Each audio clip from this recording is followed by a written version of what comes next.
because there are a lot of people in this country who do not like Black women. But Black women are the base of the Democratic Party. But Black power starts with Black women. It just does. I want what you white hoes get, and I want it today, ASAP, not tomorrow. We are absolutely winning right now. Absolutely. We have done more than change the conversation. We changed the balance of power in the federal government. These angry, mad, opportunistic, lying Black women. A motherfucker just supposed to take and accept whatever the fuck you say because I'm a Black woman. Bitch, shut up. The fuck out of here. Everybody must eat. Everybody must eat. Everybody must eat. Everybody must eat. Yes. I have Black mother privilege. And I'm going to start breaking that down for y'all. Because there is a privilege for me as a Black mother. I'm not going to have the same relationship. My sons adore me. My sons will put their life on the line in a New York minute over me. My sons will lose everything they have over me. Over me? It ain't happening. My sons will turn on their father over me. Over me? So when you ask me about my Black sons, the relationship does not correlate the same to what I'm saying about Black men. But I want to address this simping allegation. Do I simp for Black women? Yes. I love Black women. I don't like y'all niggas. This is an easy decision to make. Sorry. There's this myth out there that Black men can't handle being spoken to, and told what to do by Black women. Black men come from our bodies. Yeah. So they're used to having these conversations with women. The matriarchy is strong with the Black community. It is very strong. Yeah.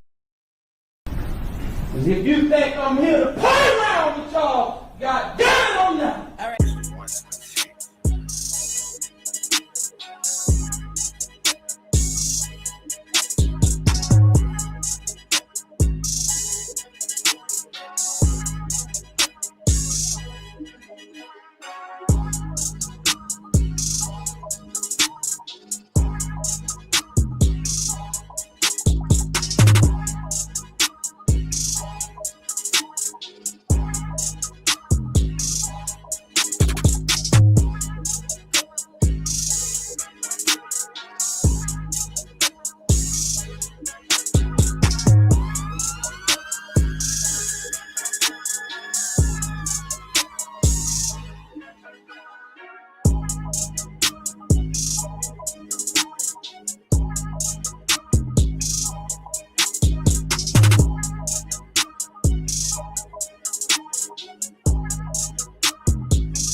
Shout out to the early bird squad out there.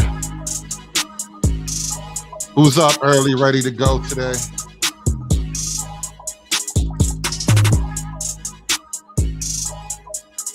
Who's up there trying to get that money first thing in the morning? Hit that like button from me, y'all.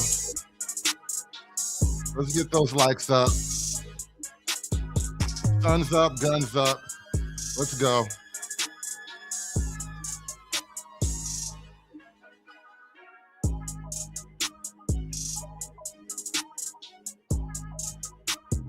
Well, I get up first thing this morning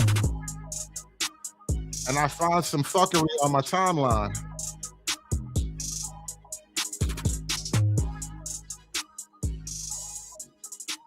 So much drama in the Black Manosphere, y'all.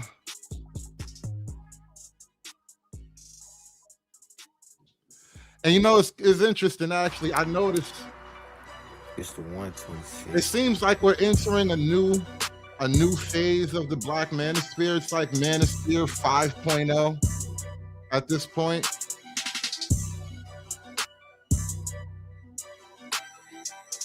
I think with the entry and the popularity of new channels,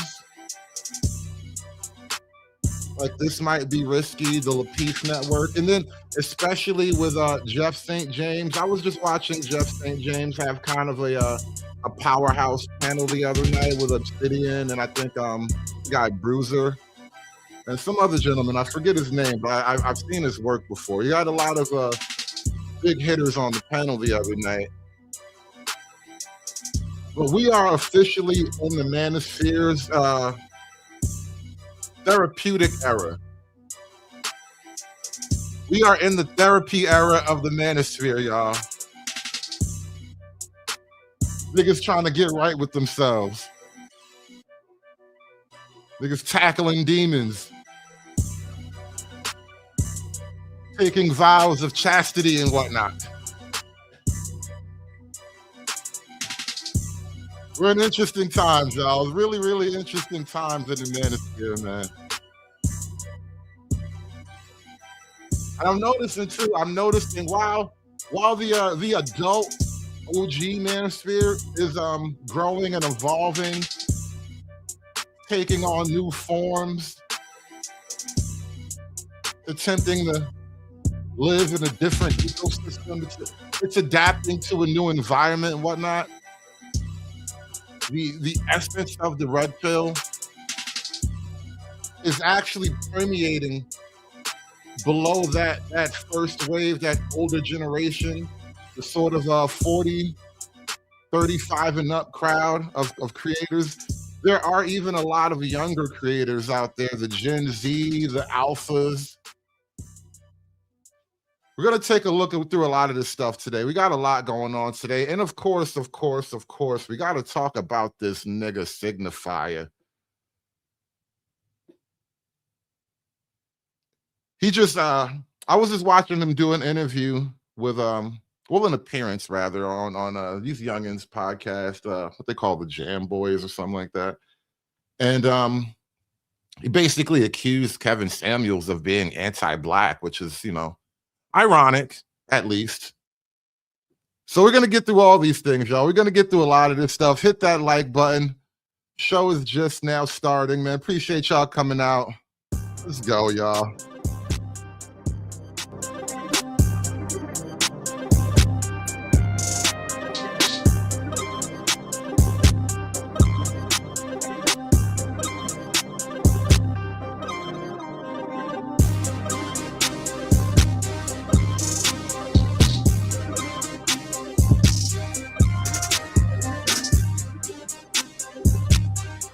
I hit a woman for the first time in my life, and I'm having fun.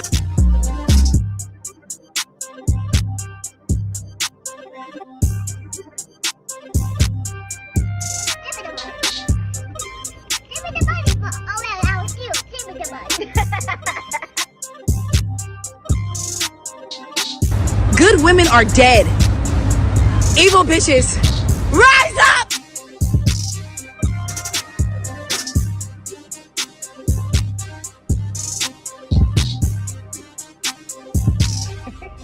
If you don't have a man, you ain't nothing.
aspiring to be patriarchs like what white men have, that isn't freedom.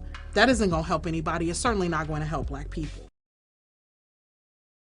I'm a firm believer, especially as an African American or for Black men, that you have to get away from your mom. You just have to. Like I'm a firm believer that a lot of these moms and these older generations really set their sons up to be used and manipulated. They really set their sons up to be walked all over like a carpet, like a rug. And they put their daughters on game, but they set us up for failure. Like they set us up to be just like butlers and just like the help. Like we were set up to be suckers and simps.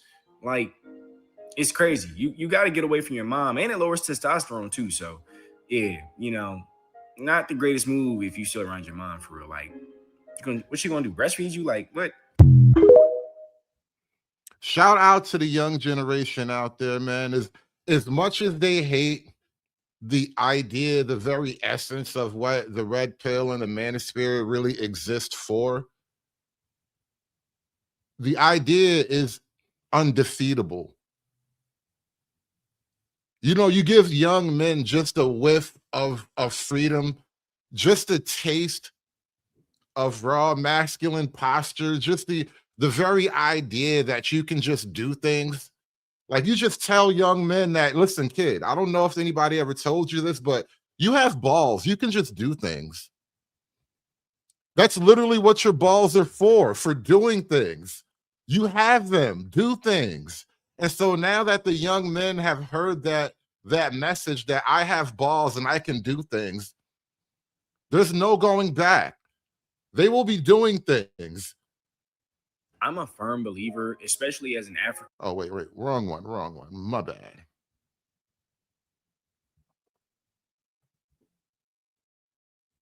See, and what you got to understand is Gen Z men leaning MGTOW as a whole was inevitable. Okay, we watched our fathers, our grandfathers, our uncles, our older brothers, our older cousins, just our friends all get used and manipulated and played and cheated on and divorced and put on child support and get their kids taken away from them in 3, 4, 5 different marriages and relationships, get kicked out of the girlfriend's house when they tried to live with the woman. We watched all this shit play out. A lot of us were those kids getting taken away from our fathers. A lot of us were those kids with a simp father. Okay, a lot of us were those kids. Damn. Nobody really talks about that element of it all. These are kind of, he's expressing a lot of the reasons for being, like, why this whole kind of thing even came into existence. And this one area that I don't think has gotten a lot of discussion and conversation, the people who had like watched their fathers be weak, watch their fathers get grinded down into dust by the matriarchy and the government that enforces it. The people who had to watch the only line of masculinity in their lives be cut away just because. In 3, 4, 5 different marriages and relationships, get kicked out of the girlfriend's house when they tried to live with the woman. We watched all this shit play out. A lot of us were those kids getting taken away from our fathers. A lot of us were those kids with a simp father. Okay, a lot of us were those kids who our mother may have had money from her mom to sue the shit out of our dad. Okay, a lot of us saw this over and over and over again. So us not taking women serious as a whole was inevitable. All right. I don't know why everybody's acting surprised when, we literally are just paying attention. And then on top of that, that's why everything blew up the way it did, because we were craving masculinity. You have balls. You can just do things. And then, of course, I typed in, just for shits and giggles, I typed in Gen Alpha Red Pill over on the Tickety Talk, because that's where all the real trash lies. That's the thing, though. It's actually not counterculture. A lot of the ideas that kind of red pill media, and yes, I am wearing a red sweater, but that's black. Anyway, the part of the thing with red pill media are some of the things that it teaches, like things like misogyny, things like racism, things like... Shout out to misogyny and racism, by the way. 2 things I have personally taken an effort to pioneer. The kids need to understand the proper structures and intricacies of things like misogyny and racism. These are the high philosophical ideas of our day. I'm doing my part. Are you?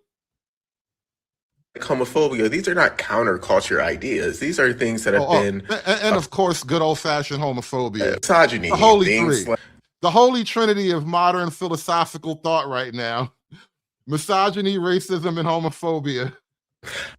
The part of the thing with red pill media or some of the things that it teaches, like things like misogyny, things like racism, things like homophobia, these are not counterculture ideas. These are things that have been a part of society for an incredibly long time. What's happening is that a lot of these things are getting pushed back more and more and more.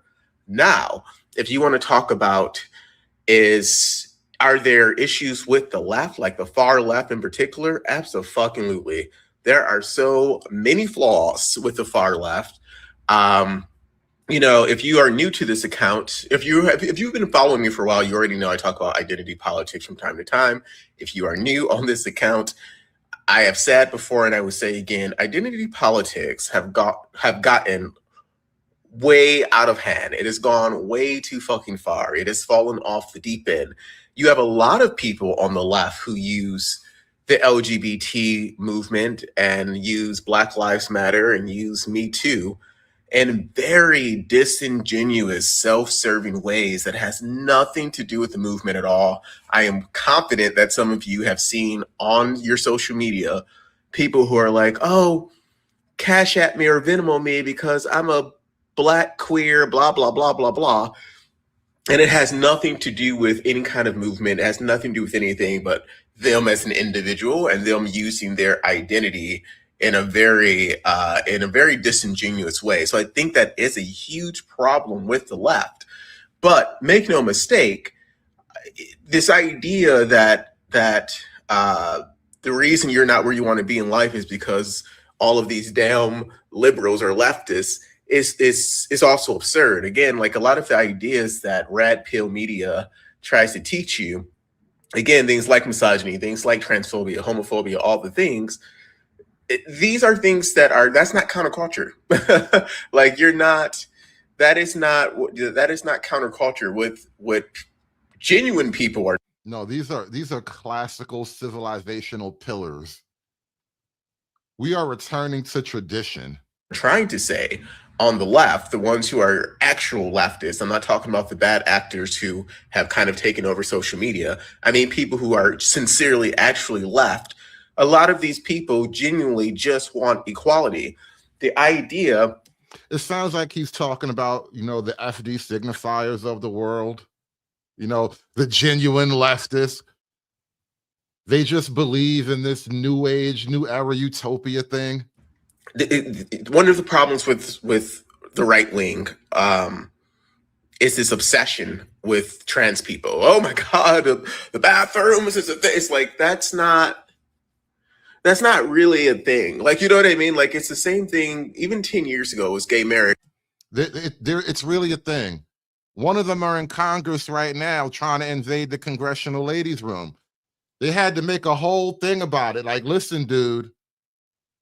Go in that room, stand up and tinkle, all right? You're not allowed to tinkle in the ladies' room. It's a whole thing. It really is.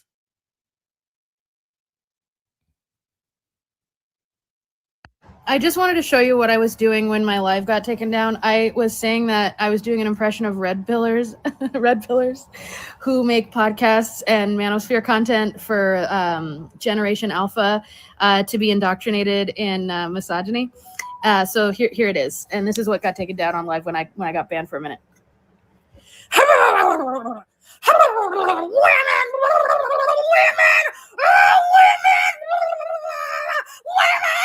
I just wanted to show you what I... It really is that easy, though. Honestly, I'm not even mad at her. It really is that easy to make the kids hate you. You don't even have to try that hard. I just have to show them your picture and say, women. And the kids hate you now. So I'm pooping, and I have a poop thought. I feel like... She's sharing her poop thoughts. It really is that easy to make the kids hate you. She's sharing her poop thoughts with us. And do you wonder why the kids are becoming more So I'm misogynist and whatnot? I mean, look at what they're up against. And I have a poop thought. I feel like this generation of kids are really homophobic. Like they were raised with the red pill. Yeah. I teach my son all the ins and outs of all these fine arts now. Ugh! That was me frustrated, not me trying to push out a poopy. Just super aggressive, testosterone filled, like, I'm a man. I'm like, so? And the girls are just mean? Or is it just, has it always been like this? This is Gen Alpha. Was Gen Z like this as well? So I'm pooping. And I have a poop thought. I feel like it's enough poop out of you, lady. Just learned about pronouns in class. Concerning. All the femoids were talking together at indoor recess. Looking into this now. Mrs. Applebottom said I was cheating on my timetable test. Are you making fun of third this graders? Is widowy fake news, like widowy. More and more teachers to. Wait a minute. Is this what progressives and liberals are doing now? They're making fun of third graders who reject the programming. Are third graders getting red pilled? Amazing. Just trust me, you'll be fine. In turns, put my daughter in a line of fire. And I did. He's talking about red pill and manosphere content and rhetoric, and how the men that's saying this hate women, and they are going to teach their sons to then hate women. So by the time his daughters experience life, they're going to be the ones that the red pill men's sons are abusing. It's much. You know, this could be like a great, I don't know, make it a movie or a TV show, like a 4-part miniseries, you know, The Sons of the Red Pill. You know how they do like the children of the Avengers and make a little movie about the kids of the Avengers taking over, saving the world or whatever? We need to have a Sons of the Red Pill era. The children of the pill. Much worse than that, actually. These same men are raising daughters. They don't have to have sons. So if they hate women this much and they know their daughters will eventually become women, how do you think they're treating their daughters? We're raising them to be better women than you. All the things that we hate about you, you know, women, you know, all that shit. We're trying to teach our daughters to be the types of women we will not hate. You know, it's gonna be hard raising children that you hate. And so we're trying to raise our children to be people that we actually like and respect when they become adults. If they see women as just a warm hole, an object to fuck, what do you think they think about their daughters? Fathers are the #1 perpetrators of incest. Like, of all the incest that happens, where it could be cousins or brothers causing harm to girls, it's typically the father. Dark. They don't need to teach their sons to hate women. That was too dark for TikTok. Their daughters know they hate women. Their daughters know they hate them. And this is all a result of masculinity. I know y'all like to say toxic masculinity. It's all a result of masculinity. That's right. Say it with me, kids. I have balls. I can do things. Versus benevolent masculinity, but there's no such thing. All masculinity is toxic because all masculinity is the absence of femininity. So being transparent, being vulnerable, being loving. Try talking about intimacy between a parent and a child with a man. They can't grasp the concept because masculinity teaches them intimacy is only hunching. And masculinity is why we have perversion in our country. Masculinity is why we have child marriage. Even him thinking this from the aspect of, I don't want to see manosphere content and I don't want to hear manosphere rhetoric because it harms my daughter is the problem. Because I guarantee you was one of them dudes. And it took. Notice how there is no safe place to land, right? As a man, you basically have to be a unit to be loved by a lot of these like liberal modern chicks. The rise of toxic, regressive, conservative-leaning alpha male content that you see online doesn't really surprise me. And it's no surprise to me that the Gen Z men who are consuming content from, the alpha male kind of red-pilled creators like Fresh and Fit or Andrew Tate are being drawn to religious communities at a higher rate than women right now. The reality is that many fundamentalist Christian churches treat rigid patriarchal beliefs as inseparable from their faith. And when you look at the content of what's being... That's another thing I've noticed over the last couple of years. Apparently the youth are becoming, or especially the young men, are becoming a lot more religious. They're embracing faith a lot more than previous generations of youth. Preached in churches, and you see the misogynistic content from, alpha male influencers online. There's a lot of synergy and crossover between those messages. The sad truth is that in many churches, boys rule, girls drool is actually like a core pillar of their theology. You just sound bitter. If you guys keep listening to the red pill community and this bullshit manosphere, you will never get women. Everyone in the make money online space or the manosphere or whatever is completely lying. There are so many people that I've bought mentorships from or jumped on calls with, whereas more detail. Damn, how many people did you buy mentorships from? How many mentors did you pay for? Some niggas you really just can't help. That's really the truth of it all. Some people are just completely and thoroughly beyond help. I pray for you, my brother.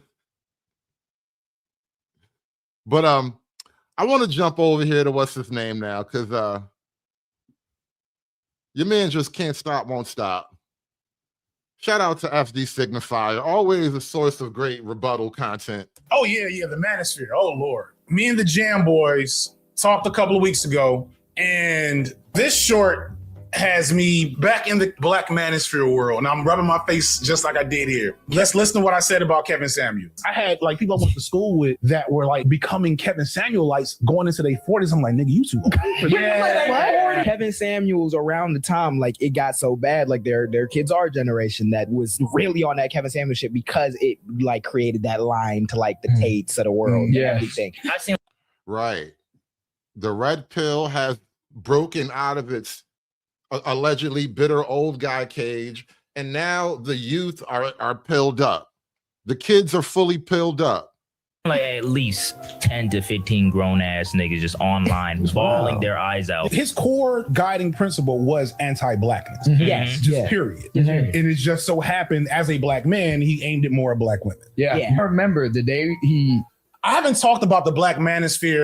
Now, before you even start talking, I think it's a hell of a charge to label somebody like Kevin Samuels in particular as anti-black, right? I could understand when you say that shit about somebody like me or whatever.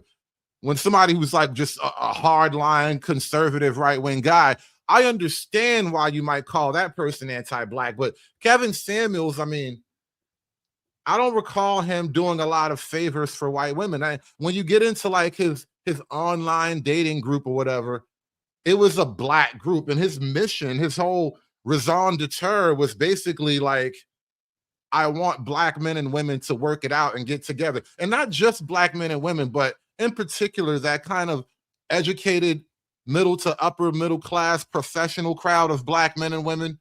He wanted the Jacks and the Jills to get together. Explicitly in a while.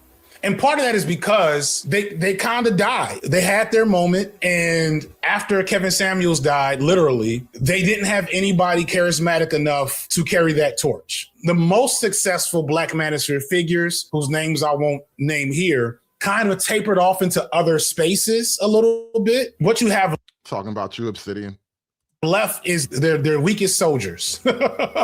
Which makes sense because it was never a strong, healthy, or sensible community to begin with. And I do think there is a little bit of truth in that, though. The big three, the original OG Black Manosphere guys, they've all kind of spread out away from that core concept. Obsidian himself was really the last one standing for a while. Then he kind of got pushed over to Rumble. And so now the field was kind of left wide open for the co-edisphere for a while, where you had a lot of the women, female content creators, not only blowing up just individually, but being like core parts of the panels. You know, when the Black Manosphere shifted over to like this co-ed panel sphere, what you wound up having was a lot of the shows, whether it was intentional or not, the shows started to become anchored around the women, whether they were like hosted like a guest appearance or whether it was just having one really obnoxious woman on the panel that everybody hated. The show started to become anchored around the women. And so that became a whole other era of the Manosphere unto itself. And now that we've been in that for quite a while, I see it now morphing into what I said earlier. It's like the therapy sphere. So it's not dead, right? Like it's still alive in the way it's always been alive. But it's kind of like I said before, the way to effectively manage some of these toxic spaces online is you don't constantly make videos attacking them. You just amplify the thing you want to be more prominent. So there was a time when me and Foreman Foreignland and Think Peace Tribe and Lil Bill and all these folks were neck and neck with like these weirdo Manosphere creators. And so what I've noticed is that I guess they realized I mentioned Kevin Samuels, and in doing that, a bunch of them, they're not even popping up no more. Oh, that's nice. So I guess. And see, that's the other thing that the men are actually up against is really hardcore digital suppression, where if you're less leaning, if your content is just about gossip and bullshit, just general Black pop culture trash, you'll get promoted. You'll get put way up at the top of the algorithm.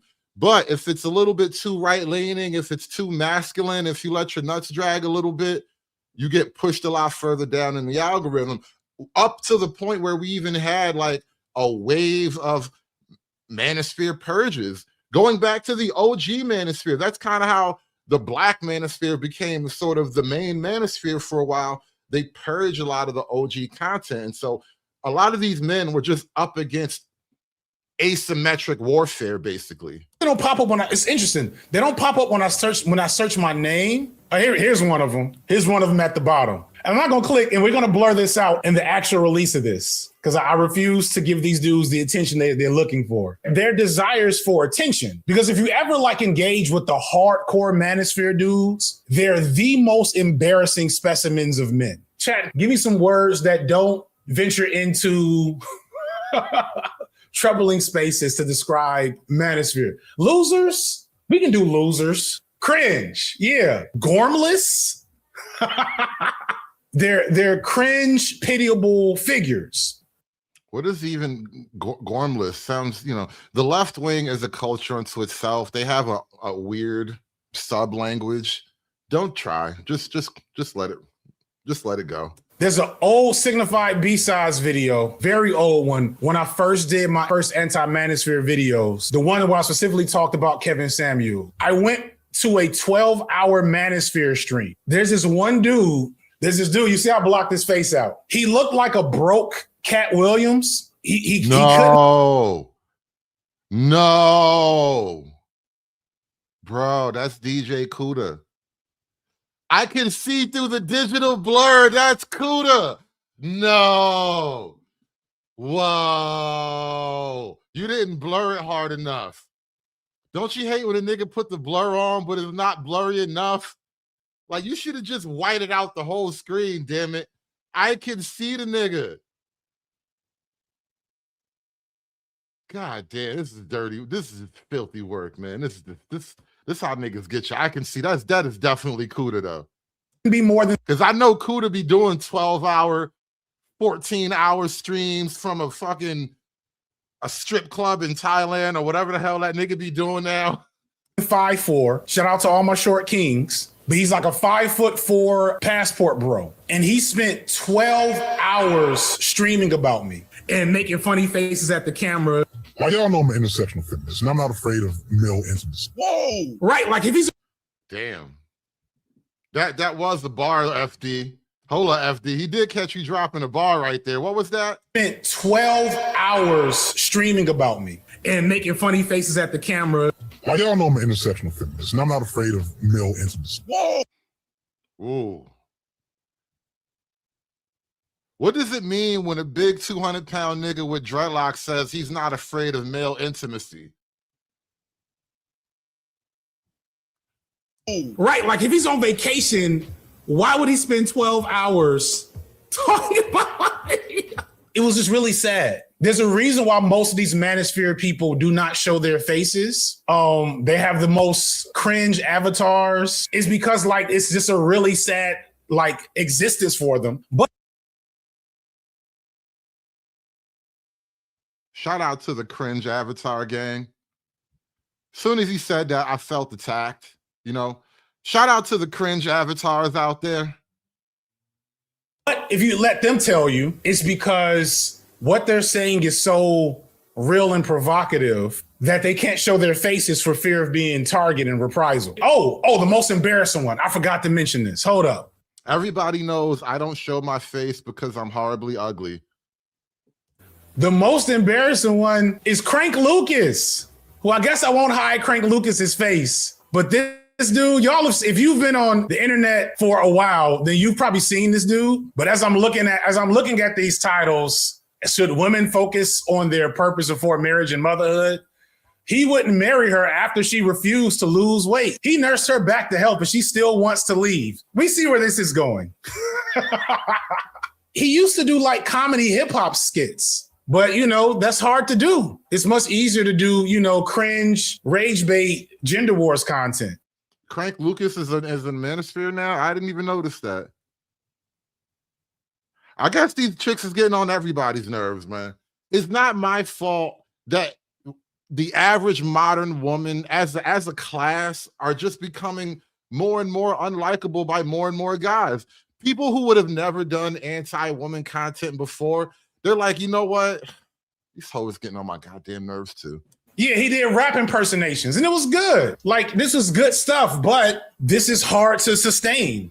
But here he is now, a week ago, caping for Kevin Samuels. I'm gonna read his comment. These men sound like the bitter single women Kevin spoke to. There's a reason his wise words resonated with both men and women. He held everyone accountable, and his main goal was to get the Black community back together. It's obvious y'all didn't actually watch his content to understand, but y'all are still young. You'll realize it when you get older. Mind you, I'm pretty sure I'm older than Crank Lucas. Whenever you talk about Kevin Samuels, you'll find his acolytes, his devotees that still are around. They'll pop up and have this exact same take. And I gotta just remind y'all, this is not true. I may just release the Kevin Samuels portion of this video as its own standalone video. I know he's already dead, but we have to kill his legacy. I don't know. That sounded a bit harsh. We have to kill his legacy. And then you have the nerve to accuse somebody of being anti-Black.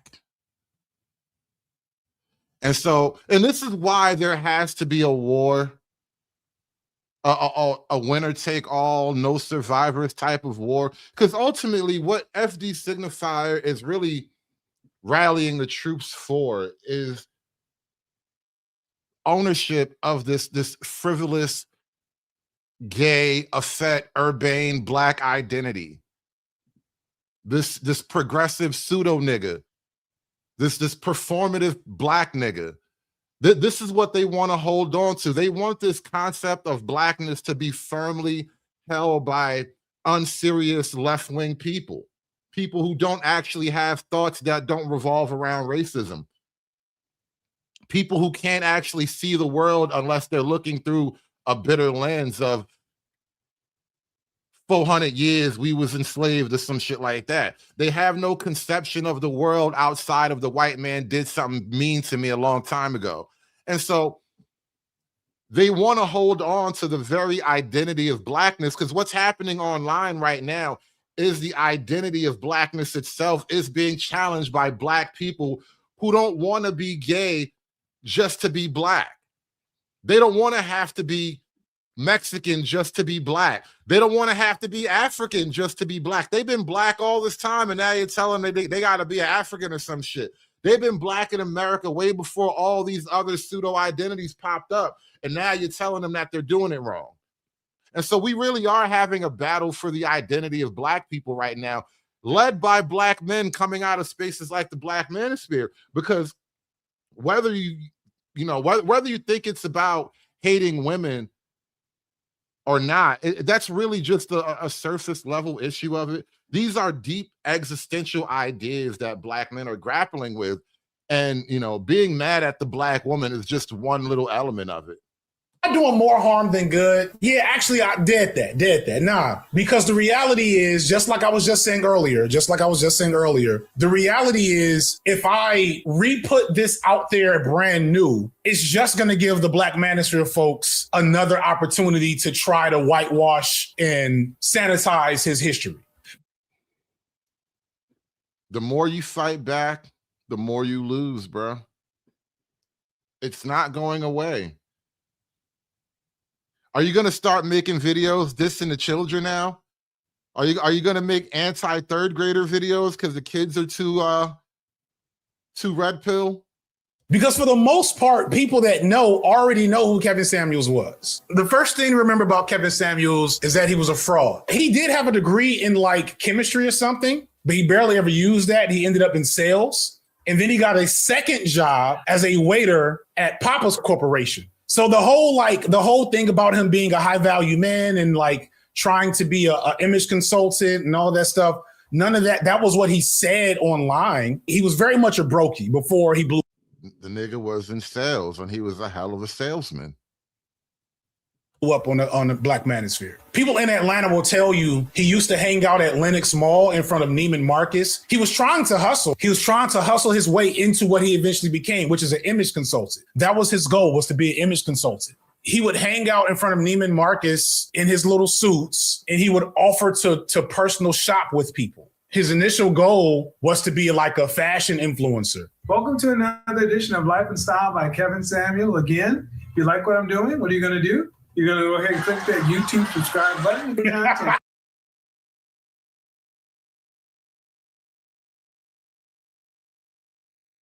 I ain't gonna front. The nigga Kevin Samuels did remind me of what was Diddy's butler's name back in the day? Remember Diddy used to have that guy to carry his umbrella for him? Like Kevin Samuels did.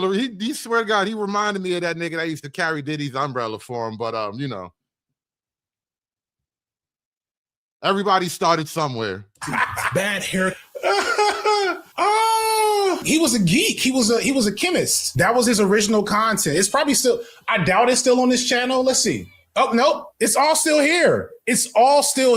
All of this cringe cologne reviews are still here. Look at this dude. You're going to go ahead and click the subscribe button on the YouTube because you're a nice person. Now, what I don't understand about a nigga like FD Signifier, bro,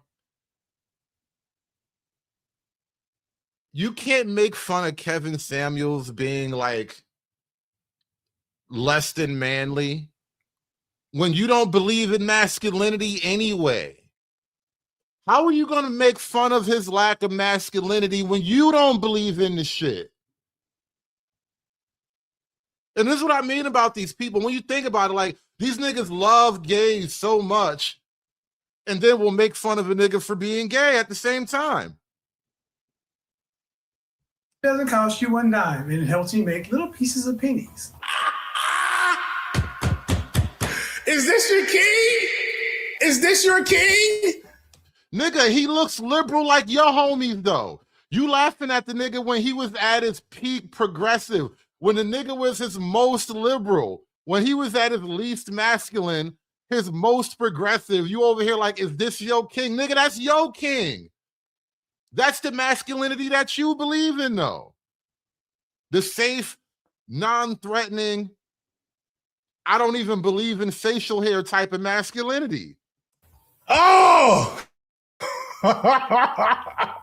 And that's the real part. This is how all the Black Manosphere dudes are at their core. They're all this cringe in their presentation and look. Why did he stop it? Because it didn't make him any money. He was broke. The misogyny was always there. And so he started doing stuff like this, recognizing the brilliance of, I'm not even gonna say his name. I'll just say he started trying to find his way into the Black Manosphere.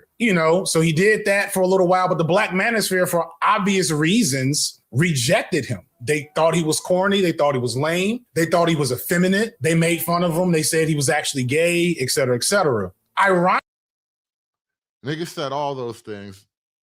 Niggas still be saying those things. I don't really talk about Kevin in that way, but you know, nigga not perfect, man. A nigga not perfect. He definitely had his weak points, but you know, I don't take it all the way there. Ironically, he struck the perfect balance of sassy and offensive to really start bringing in a Black female audience. I bring this up. This is important. And this goes back to what I said in this Tyler Perry video. There are a lot of Black women, more conservative-minded Black women, that this type of offensive real talk is valuable to them.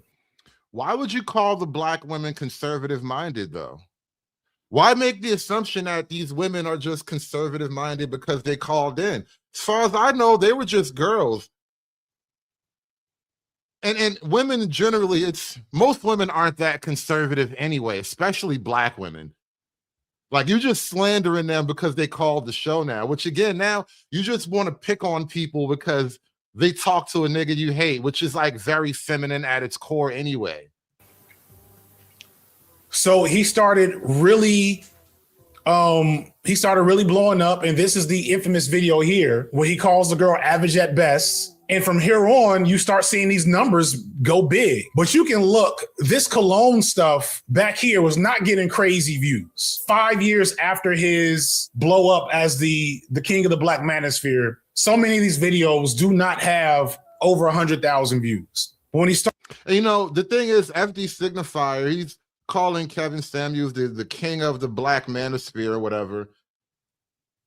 At the same time, by admitting that he wants to destroy, he wants to completely obliterate the legacy of somebody like Kevin Samuels, you want to be the king of a manosphere. You want a liberal, gay, progressive manosphere. You want a manosphere led by men in dresses and women who choke their children out of the womb. You want some type of pseudo manosphere. You want a rainbow flavored manosphere.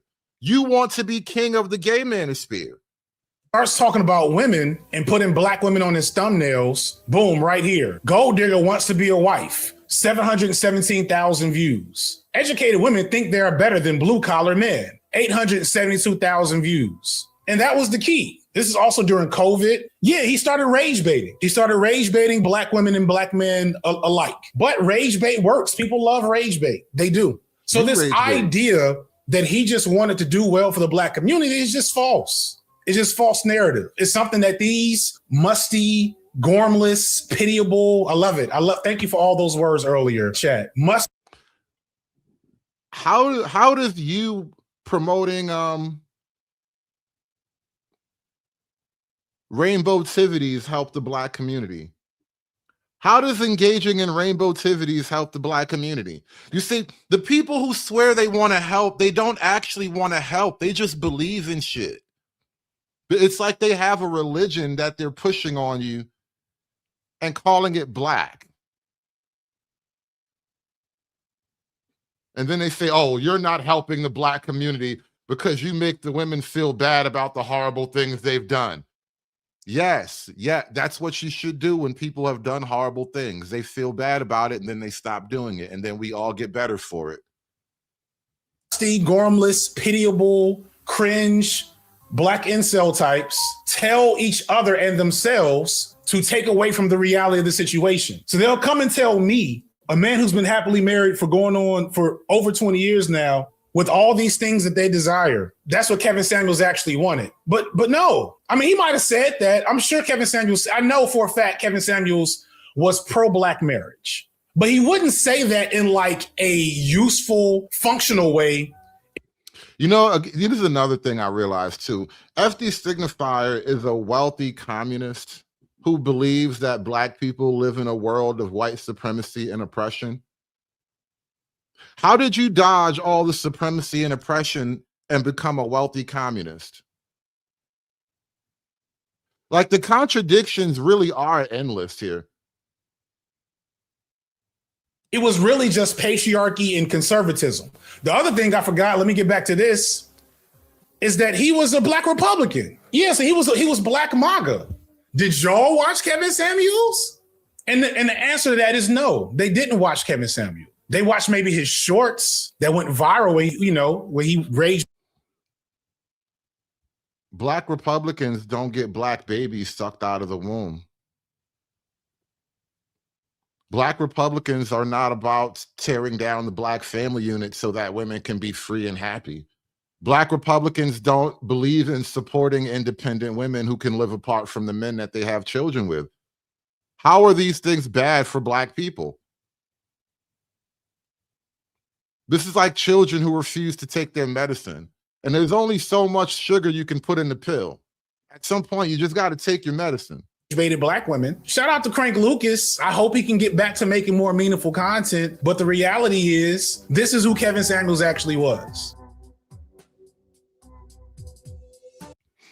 Now, again, what does it mean to be anti-black? What does pro-black mean when you're pro every other ethnicity moving into your territory, fighting for the resources that were yours before they got here, promoting anti-social, anti-family, disharmonious lifestyles so that the men and the women can't even find reasons to be together anymore? What does pro-black even mean anymore? What is it to be pro-black when your entire black congressional caucus is down at the immigration detention centers fighting for people who don't even speak your language? What does it mean to be pro-black? This is why I don't even get along with that whole concept, because I look at the pro-blacks and there's nothing about that group that makes me want to join, you know? I remember the day he passed on stream, and I remember we were talking about it. What you said, I'm not gonna say it. What did I say? You was like that nigga. I think we was. Oh, let me run this back a little bit earlier. Where I was at, right? Mm-hmm. And then you see a person like Samuels blow up. I'm like, going into their 40s. I'm like, you two. You know what I'm saying? That was Jesus everywhere. Christ. And I'm looking at, there wasn't even like a lot of like black TikTokers that were like left or talking politics or whatever. The only ones that you would see were the ones who got propped up for being right wing, which we'll talk about Candace and them in a second. But like that, very few people get propped up for being right wing. Almost everybody on the right wing, especially when you're black, if you start making money, it's because you had to grind it out. You don't just get propped up. It's not how it is on the liberal side. When you're liberal, there's so many different people who want to snatch somebody up and promote them so they can keep the energy going. But when you're black and right wing, you got to grind it out. I feel like that was one of the driving things, at least for me, motivation wise, because it really didn't seem like there was a lot of voices speaking, especially the younger black people. Yeah. Like it felt like everything was kind of talked, especially from like a, Democrat, Republican lens and like who's voting XYZ. But like when it came to the culture, like there's whole cultural aspects on the video game, on all these communities that came through 2K now. Yeah. But like there was never any like counterbalance. Yeah, there wasn't a person doing the speak. Like we all knew. I would even say in like, because like me and Alan came from a different side, more so like the game and more so like kind of like the Aiden Ross Twitch era, shit like that. So and, these are obviously really, really young kids in their early 20s, it looks like. And what seems to have happened is because so much of the mainstream world was just heavily saturated with liberalism and progressivism, when the online platform started to like spread out and you can get people communicating on things like Twitch and YouTube, all these live streams start popping up, it gave a lot of space for just a more right-leaning culture to emerge. And so a lot of these gamer spaces became right-leaning by nature because it was just it was a lot of young men without adult female supervision. Young men without adult female supervision almost always tend to go right-wing. Like being right-wing is just almost male nature, because once you're not paying attention to how women feel about a thing, you all become right-wing fascists without even trying. It's like we even knew all of this stuff, but it was nobody talking about it in that space at all. As much as you saw people that looked like you, they weren't talking about the problem. Yeah, that you so you damn sure wasn't trying to blow up off talking about that on Twitter. Like when I started, the algorithms have always preferred black men either Aiden Rossified, swag or swag still a word. Whatever the word, like, you know what I'm saying? I'm looking at outfits, right? And then like, or you doing shit. And that's like it. And so there was no real room. And then the only room for Black political intellectuals was your Michael Eric Dyson. So very buttoned up, mostly in front of a white audience. Never for actual Black people. For me, one of the biggest things that made me go harder was Kevin Samuels blowing up. It's like he made himself the Joker to Kevin's Batman.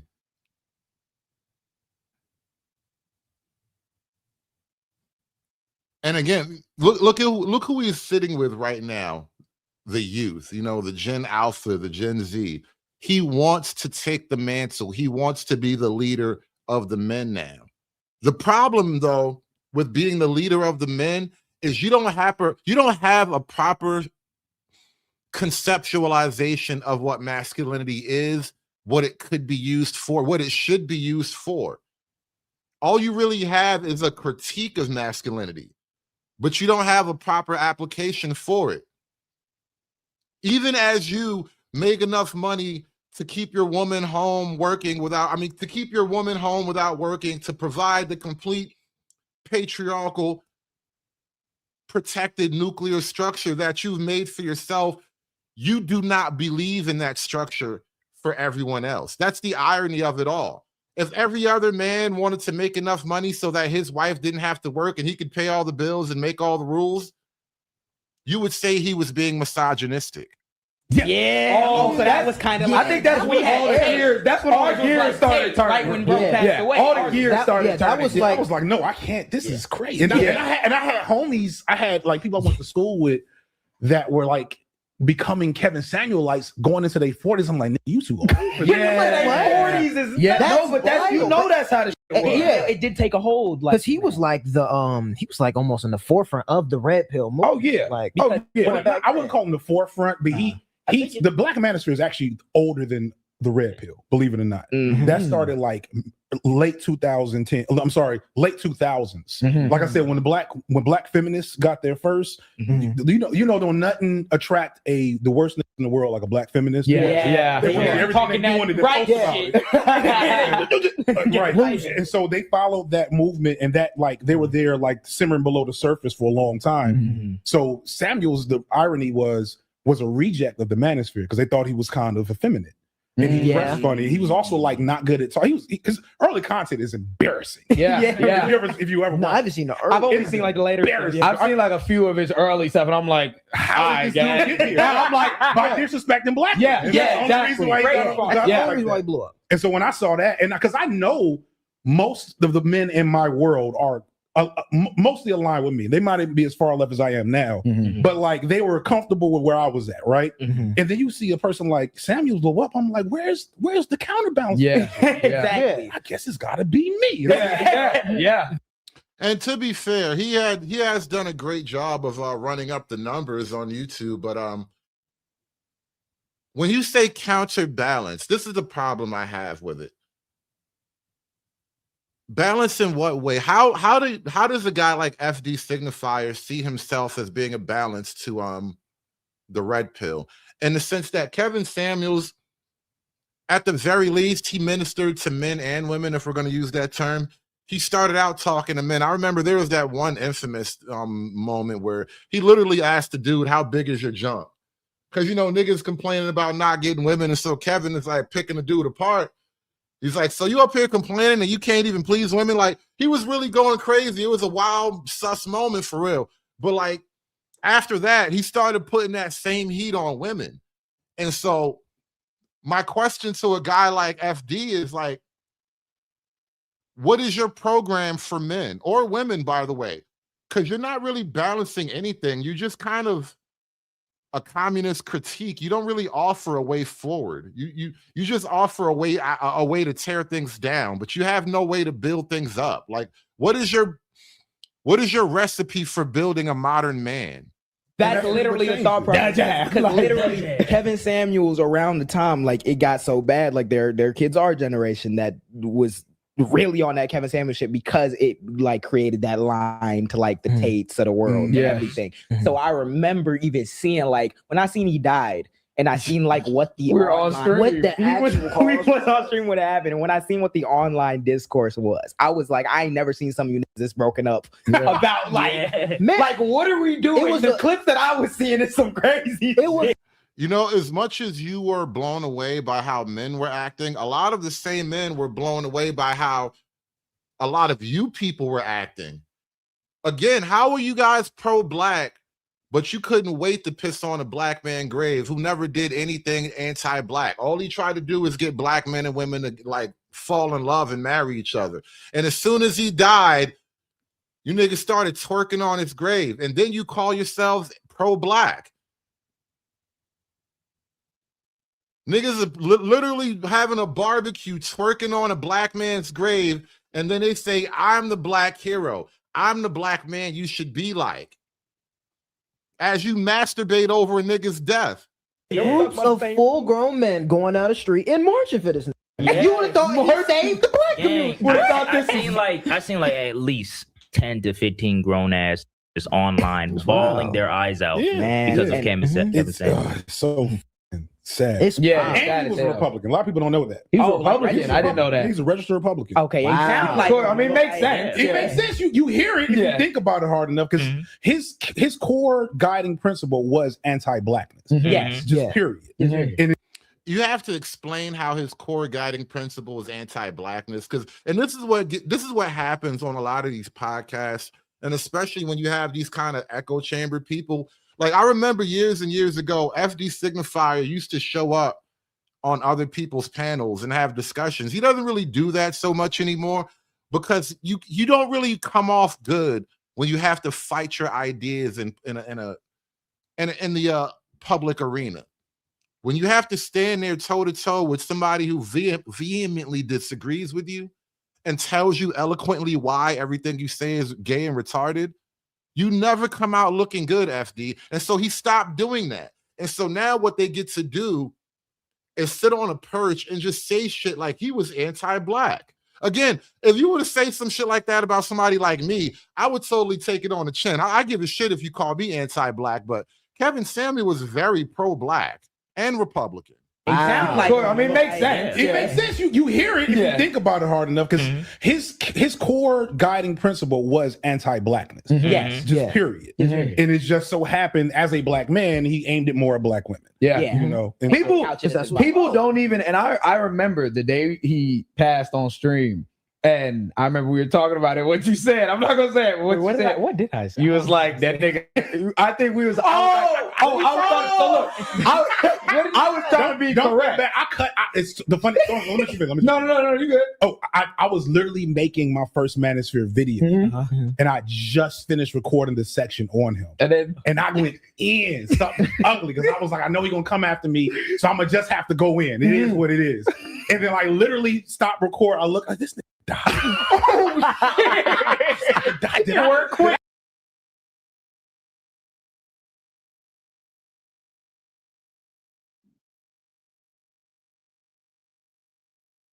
The pro-blacks think it's funny when you die. Remember when Kobe died?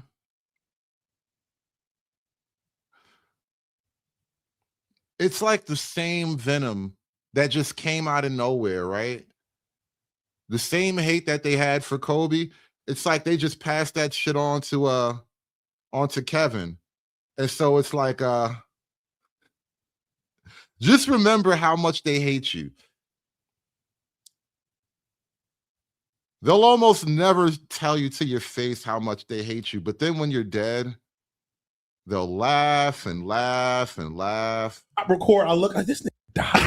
Oh shit! Died. Did it work quick? He felt that, and I did. I called him all kinds of shit, and so I was like, listen, as much as I believe what I said, maybe like having that right after, is not a good taste. Mine was like, I was on stream and I was new to the streaming shit, and I'm still like, the gear is still trying to turn for me. I didn't really know where I was supposed to go. I only knew How do me and my niggas get money? We all broke as shit. We all shitty. Yeah. How do we get money? How do I get money? I gotta be Kai Cenat. So I'm being Kai Cenat.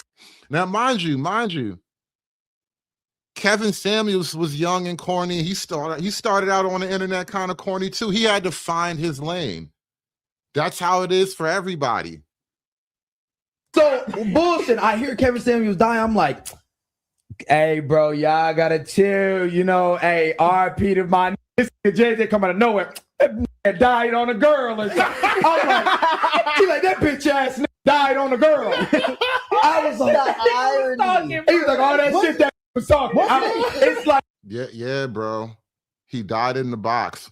When you get older, you'll appreciate the beauty of dying in the box, man. Of all the ways a man could actually leave this earth, I don't think anybody was any adult man over 30 respects the fact that, you know what, if I gotta die, at least I died in the box. Like, I challenge any man to name a better place to die. Well, you want to die on the top of Mount Everest? It's cold as fuck up there. You want to die on a beach with sand in your ass? Nigga, no. He died in the box, bro. Death by snoo-snoo. Respectable. You niggas too young to understand how beautiful that was. One of the funniest clips he from died of like had a heart attack from like Viagra. Yeah. I mean, I don't know the full details. Yeah. First off, listen, shout out to all the black men my age with high blood pressure and heart issues. But he was not taking care of himself. He was such a fraud. It's really wild that like he made a lot of money in that short period of time, but he was in so much debt, credit was so fucked up, and had not really had any of those high value traits to take care of himself. And if you ever watch his streams, he's down in Red Bulls one after the other. Yeah. You know what I'm saying? So he's like, he would just be sitting there drinking Red Bull, drinking whatever. Yeah. Hey, no bullshit. Kevin Samuels chased me away from Red Bulls. Like, damn, you know what? I'm just gonna not have to. I can't do that no more. Slamming Red Bulls back to back, that's a brave move. And then you add probably, I don't know what he may or may not have been taking. Yeah. But it don't take much to you know. Hey, Jerry, listen, I will fight you on this.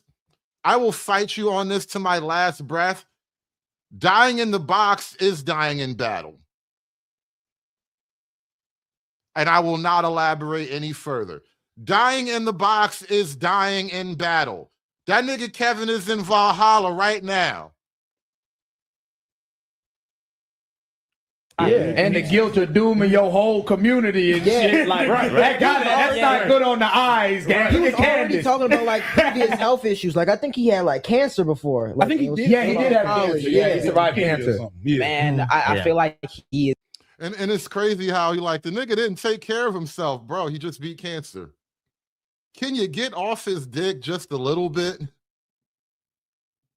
Is kind of and that entire like aspect of culture is indicative of a lot of like, it's no surprise where we are right now. Yeah. Right. No. Because people act surprised like there weren't signs beforehand. It's like, no, that's not how history works. That's my thing. It's so incentivized when it comes to not even just like the algorithm. We even see how like TikTok is doing that shit with suppressing stuff now. Like they use it in some shit, but Oracle, it's greedy. It's crazy now. Now you see that happening. Right now, it was like stuff like that slop kind of gets like blared out, and especially like in our culture, which is why you see so many like young black men were on that path as well. Some still are when it comes to like, you know, red pill shit. Yes, the youth love the red pill. It takes a lot of pressure, propaganda, physical and even psychological abuse to get the youth to just be gay as you want them to be. If you leave the kids alone, they'll just be normal. The red pill is actually like a baseline natural state, honestly. And all the kids want to be is natural and normal. But like, I want to talk about like our current world a little bit. So you think we done for, bro? Are we fried? I actually am pretty damn optimistic. Yeah. Did I say that right? I'm getting sleepy. Yeah. Okay. I wasn't sure if they were placed in the proper spot. Well, why are you optimistic? Because it's somebody asked earlier, If you want to open up the panel, the panel tax is in effect. If you want to open up the panel, y'all throw $1 in the hat. We can have a panel about this. I got a little bit of time to kill. A couple things. Let me try to get my thoughts out properly so I don't ramble too much. So the first thing is, a lot of this stuff is happening because the current administration and these forces like are watching their shit crumble. They're noticing that their shit's not working and that people are, waking up to like what's happening.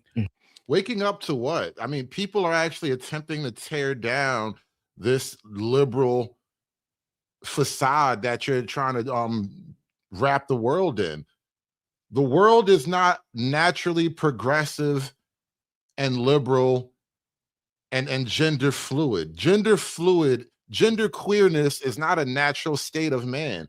And what you're seeing right now is people in the world attempting to push back on all this liberalism and this progressivism. You got Trump out there saying shit like woke is dead, which, I wish it were true. I really wish it were true. Woke isn't dead, but, we've been stabbing at it pretty good the last couple of years. Shit won't fall, but we're still stabbing at woke. The left. Eventually, we're going to stab it in the heart, but, we'll get there. We'll get there. In the Western left, which is pales in comparison to others that left the movie. Shout out to all the what actually's in the comment section. I know they're coming. Please forgive me for whichever white bearded dude I misquote or don't represent. But actually, angle. Right. But the left, like again, post Nixon, COINTELPRO, all these other programs put in. Somebody said it really well. They figured out it was actually more effective to create a feckless and effective revolutionary force. Yes, feckless and ineffective men is what the left has also created, whether they intended to or not, which low key, that's what they wanted to do. But this is what you have right now. And so when you get back to like what I asked earlier, and this is a standing question that I've raised several times about the left wing conceptualization of man, right? What is the left wing's perfect vision of a man? What is left wing masculinity? If you could tell me the proper way to be a man on the left, I would love to hear it. Give me like 5 bullet points, but they don't really have that. All they have are criticisms of actual men. They don't have an image of a man. So what they wound up doing is just weakening most men across the board. Than to just kill the revolutionary. So like instead of putting revolutionaries in jail, exiling them, etc., we're going to marginalize them and prop up these other voices to take that revolutionary energy and spirit and go into all these other directions. Distraction. Yeah. I'm not gonna name another person I've called a distraction in Chicago. But you can watch my videos, and if you do, it's green. You know who I'm getting at. Man, you don't want to do it either. Y'all gotta stay here. Y'all gotta stay here. Don't do it. The niggas sound like girls giggling about gossip, bro. There's another parallel commentary I got. This space has gotten way too gossipy lately. You niggas need to check yourselves. You niggas really got to check yourselves gossiping about who fucking who, with niggas putting their dick and all that shit. You niggas really looking like chicks with this shit non-stop, just gossiping about who fucking who and whose dick is going into whom. Let the girls do that. That's what they're great for. Let the girls have that one. You niggas kill me with this gossip sphere shit, but I digress. I mean, I'm going back to Atlanta. I'm not worried about this Killer Mike and Tyler Perry in Atlanta. This is green eggs and hams in Miami. But in the post Obama, but I think they reached that pinnacle with Obama. And so you have this, like, I'm not a huge Bernie fan, but like Bernie represented a paradigm shift in like what the left meant to a lot of people. Yeah, and we've slowly been eroding that liberal like ideology in like space, Yes, we are eroding liberal ideology. That is a great way to describe it. The link is in the chat. If you guys want to come up for a minute. And shout out to everybody supporting the show. Appreciate everybody dropping $1 in the hat. My man Little Rock with the $2. Shout out to the lovely Miss Cantrell with the $4.99 Panda Tax. Thank you so much for that. My man Jesse with the $5. Harambe with the $5. Appreciate you guys coming out. Thanks for supporting the panel, y'all. The link is in the chat. We're going to keep this one going for a little bit longer. Feel free to come up, y'all. Shout out to my man Little Rock again. Mr. O with the info with the $2 for the Panda Tax, y'all. I'm not a huge Mamdani Glazer. I do really hope that he's successful. I hope Atlanta gets, if you're in Atlanta and you Zoran Mamdani in Atlanta, email me. Right? For real. Yes. For real. Yeah, email the jam too. But watching Mamdani lead a populist movement like that speaks to the attitude of people. Watching what's happening in Minnesota right now. What was that? They said 20,000 people. Yeah. Had to be. It was like, like 100K. Yeah. Right? I seen, they said it was the biggest general strike in like 85. Yeah. Negative. Biggest general strike, and nobody really noticed outside of left wingers. It really didn't even make the news. It's not like they stopped the economy. You know what? It was like when all the women took the day off of work and nobody noticed. That's basically what the Minnesota protest was. All the liberals stopped going to work and nobody even noticed. Right. That is crazy scary. So imagine if we got a fraction, like if you get a fraction of those people in Minnesota, instead of hitting the streets, go hit up one of these. Gotta be real. Do something that is non-violent but more disruptive. Yes. Non-violent but more disruptive. Yeah. As I talk on this major platform. I was gonna say, I think the and this kind of speaks to what you're getting at with Mamdani and this like new rising movement that we're seeing, is that it feels like we're now able to. And these idiots really want to destroy the bed that they're laying on. That's what's so fascinating about like leftists and progressive, especially the rich ones. It's like lighting your own mattress on fire. Talk about ideas and do things that weren't even possible maybe 5-10 years ago, because that's just not where the Overton window was. Yeah, like you bring up Bernie and it's like you can see how like he even will want to like walk on eggshells with certain things as a product of where the American like Overton window is. Like you ask him about Palestine and all types of stuff. It's like in comparison to other leftist movements or left-wing movements, of course you see like where there's compromise there. But now, partially because of Trump and like the fascists blowing up the whole, you got to care about decorum and everything. Now we're seeing like, okay, we can make the argument that yes, we should be pro-immigrant as opposed to we can only deport a little bit this time. It's kind of, it's providing a more like a contrast view because before, and we still see a lot of collaboration, but you see the collaborative nature of what like the Republicans and Democrats have to offer sometimes. And I don't ever put up like the proper opposition needed to stop. And I think a huge part of that is just social media in general, like being able to get those ideas out. We talk about that all the time with Mamdani. It's like, bro, nobody thought Mamdani was gonna come in here. First of all, I mean, he did it in 8 days. The entire like Democratic Party was sitting down. Yeah, it's like nobody, nobody was saying niggas back in on a regular basis. Like nobody was saying that Mamdani. In office. Yeah, like everybody, we just flipped on our principle. We fully feminists over here. Let's take the Andrew Cuomo. What that even slapping fannies and Kevin Grandies. Like rather funny now. Cool. But you know, the mental gymnastics of left-wing people. How do you hate misogyny and vote for Islam at the same time? I can tell you how. It's real simple. I mean, I know how, but yeah, you got it, Ben. What's going on, guys? Welcome to the show. There's people at the top, and they're like clapping seals. I do what top tells me to do. Clap, clap. That's really it. They look for marching orders. They're taught not to think. They're taught not to have an opinion. They are just mindless drones. And really, this is kind of what I see FD Signifier representing in this particular setting. He's much older, theoretically much wiser. So he's the Pied Piper. Well, again, but he's like the Pied Piper in the sense of like leading the children off the cliff. And the thing is, even FD Signifier, he can't stand to be challenged on his ideas either. So none of these people really have ideas that hold up the scrutiny. But I want to get some Machismo TV. What's going on? I don't think you've been up here before. Good to have you, bro. Yo, what's up? Appreciate you, bro. Likewise. Yeah, Machismo. Yo, what up, bro? Nah, you know I'm a fan, man. I've been watching your shit forever, Hood. I done clipped you up and everything. I think we reviewed your State of the Union the other night on a random shit with Mr. O. Oh, did you? Thank you. Appreciate that. And I know we I remember you actually from the Bernard Riley days, so I watch your stuff when it comes up too. Yeah, man. Yeah.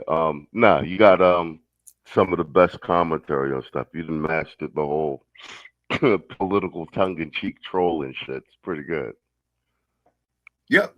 Let me ask you about this FD Signifier thing and him saying like Kevin Samuels is anti-black. You got any thoughts on that? Because I think it's crazy. Of all people, like I said, you can throw that at me and whatever, but Kevin Samuels, like, damn, way to kick a nigga while he's dead, bro. No, that's 100%. I mean, that's why I came up. I'm glad you're actually covering this. I was hoping more people would. I mean, the key people that needed to actually did, but I wanted more people making commentary on this because this is a big deal. This one, because this is Jam. Hey, you know who else mentioned Jam X amount of months ago with Charlemagne on there, Melissa Ford of Joe Budden fame. So none of this is random. You know how we always used to say like when people was coming for the space or they was like trying to insert people in the space or make them Black Manosphere adjacent to kind of water stuff down. Look at these young dudes. What do we got? A studio with nice mics, production and all that. They didn't finance this. You know what this is? These are like this is so, and then they brought CIA, Signal. nigga. Yeah, no, well, CIA, I swear to God. I mean, it's something like that, but it's some form of social engineering, and I think that this is. I think the Michelle Obama podcast was like the beta test right after Trump got in power, and they kept trying to iterate because they were getting trashed in the comments. So they don't work their way down to this because they know young black men is how they lost last time. But look at these dudes. This is a boy band, bro. This isn't a podcast. Right. No, that's the sad thing with this. Real quick. Is immature. This is a broke bell biv to vote. You understand what I'm saying? And you guys exactly. And the boy that's doing all the talking, somebody said it in the chat. He wear nail polish. This is put together. They got the. Look, they got the boy with the short haircut, the boy with the cornrows, the boy with the dreads. They got every little YN demographic, bruh. They try to beat us to the Gen that you said it right, to the Gen Zs and the Gen. And they brought Gay D Signifier down there to co-sign it, bro. So I mean, but the attack on Kevin Samuels, that's the blatant. They feel like if they cut the head off, they're gonna kill the body. They just don't realize that the actually, if you think about it, post Kevin Samuels, he's actually bigger in death than in life. You know what the sad thing is with this whole thing is? They could never pull this crap if Kevin Samuels was still alive. That they're doing it because he's dead. No. When he was alive, everybody was at his throat, bro. I know. But the only people really holding the line for Kevin was friggin' O'Shea, Obsidian, and Jessica X. Let's keep this is low hanging fruit. They're basically poking at a dead guy. I think it's pathetic. Though it's not so much that because Kevin is dead, it's because there's like a structural weakness in the space at this point. Where, like I said, it's kind of gone to the therapy space. It's not as strident as it used to be at one point. You don't remember like BGS years ago, he got in trouble for making a really like hardline position where I think he was talking to Cynthia G, and they were talking about the whole idea of wealth versus sticking it out with their husbands. And BGS was like, well, then starve, bitch. It's either you starve and stick by your man or you backstab it. You can't have it ways. And so like, we left that sort of hard line manosphere, and now it's like therapy and like, guys, we got to figure out what's wrong with us. We have to strengthen ourselves. And not that that's wrong either, but it's a way softer tone is all I'm saying. No, I'm with you 100%. I mean, and really our only real hardline dude is really AC now. That's why we clip him. When we were doing clip shows, we would clip him every show because somebody had to push a hard line. And my thing with that is I knew with the hard line, like AC is not going to get a 100% conversion, but if we get like a 20-30% conversion rate on some AC shit, like You know what I'm saying? I mean, you're way past a Pareto distribution. I wanna make one more point, and I'm gonna kick it over to Mr. O in 1 second. I got you, Ezra. Just give me a second. I'm gonna bring you up to.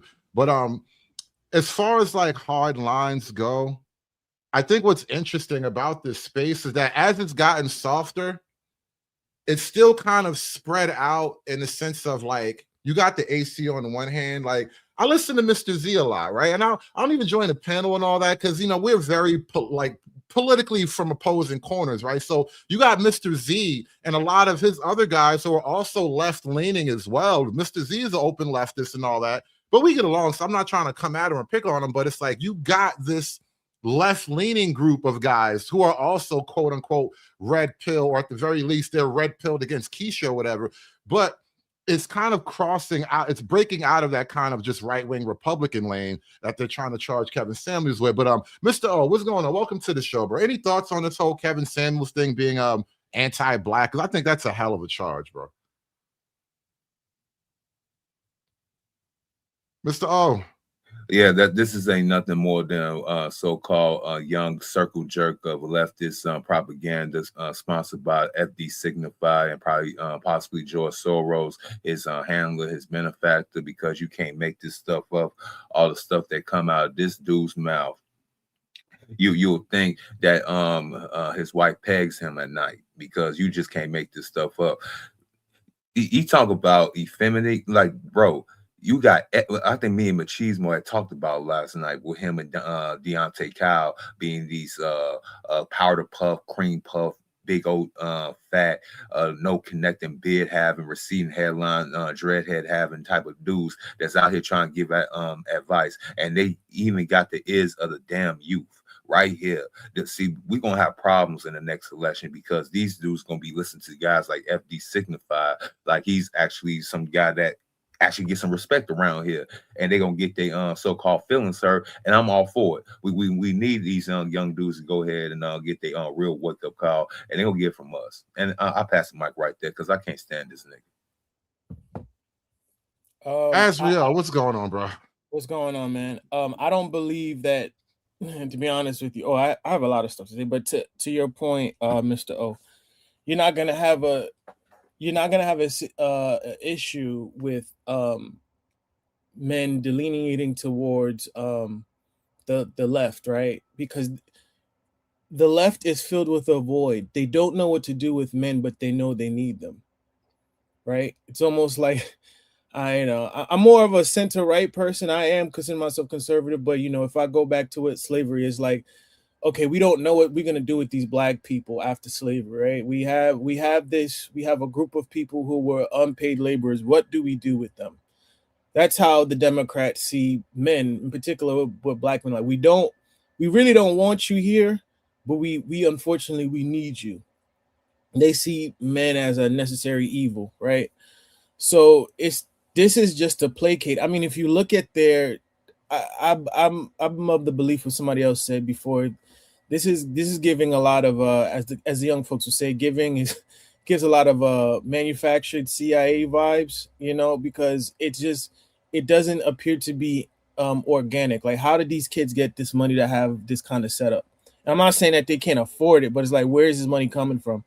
Look at who they have on there. They have literally the mayor of Chicago. They haven't been on for like 2 years. How are you able to get these high profile people? I can explain it if you want. I mean, I'm speaking rhetorically, but I know, but it's real simple. What they're trying to do is they even said this like last year. They're trying to create the next Joe Rogan on the left. And they're doing the shotgun approach, which is basically give all these people, all these low-hanging fruit people, buy them up, get them into prominent roles, and so they can control them and see basically which one's going to take off, and then they're going to throw their money behind that person. Right. I even said, and then they own them. I saw like their photography, and I'm like, hold up, the dude with the braids that look like Maxine from Living Single. He's like, he got on like blue and like baby blue nail polish, and I'm like, yo, like once I see that, and I know that somebody's being propped up because they got a dude on that used to play for the 76ers. And he went to Duke, and he had a nail polish line. he had a nail polish line, and it's like, okay, they're trying to prop up. See, you can with women, you could push out anybody, and because they're kind of like sheep-like, you can say, "Oh, this is the it person," and they'll just follow along, right? With men, you can't do that. You have to cut your teeth, so to speak. Like you have to prove to men that okay, this is somebody that you have to follow, and that's what merit comes along. They can't. There's an underlying thing about masculinity in that you have to prove your mettle, and you have I don't want to bring up Kevin in his way, but he's talking about show your work. You have to prove to other men that you're a dominant man. Men that just don't follow you. Well, Azrael, this is why I brought up this other and I wasn't really planning on reviewing this, but FD Signifier did a sit down with the grits and eggs guy. See, look, and this is the other one where it's like this looks like CIA, some type of shadowy corporate money behind this whole thing.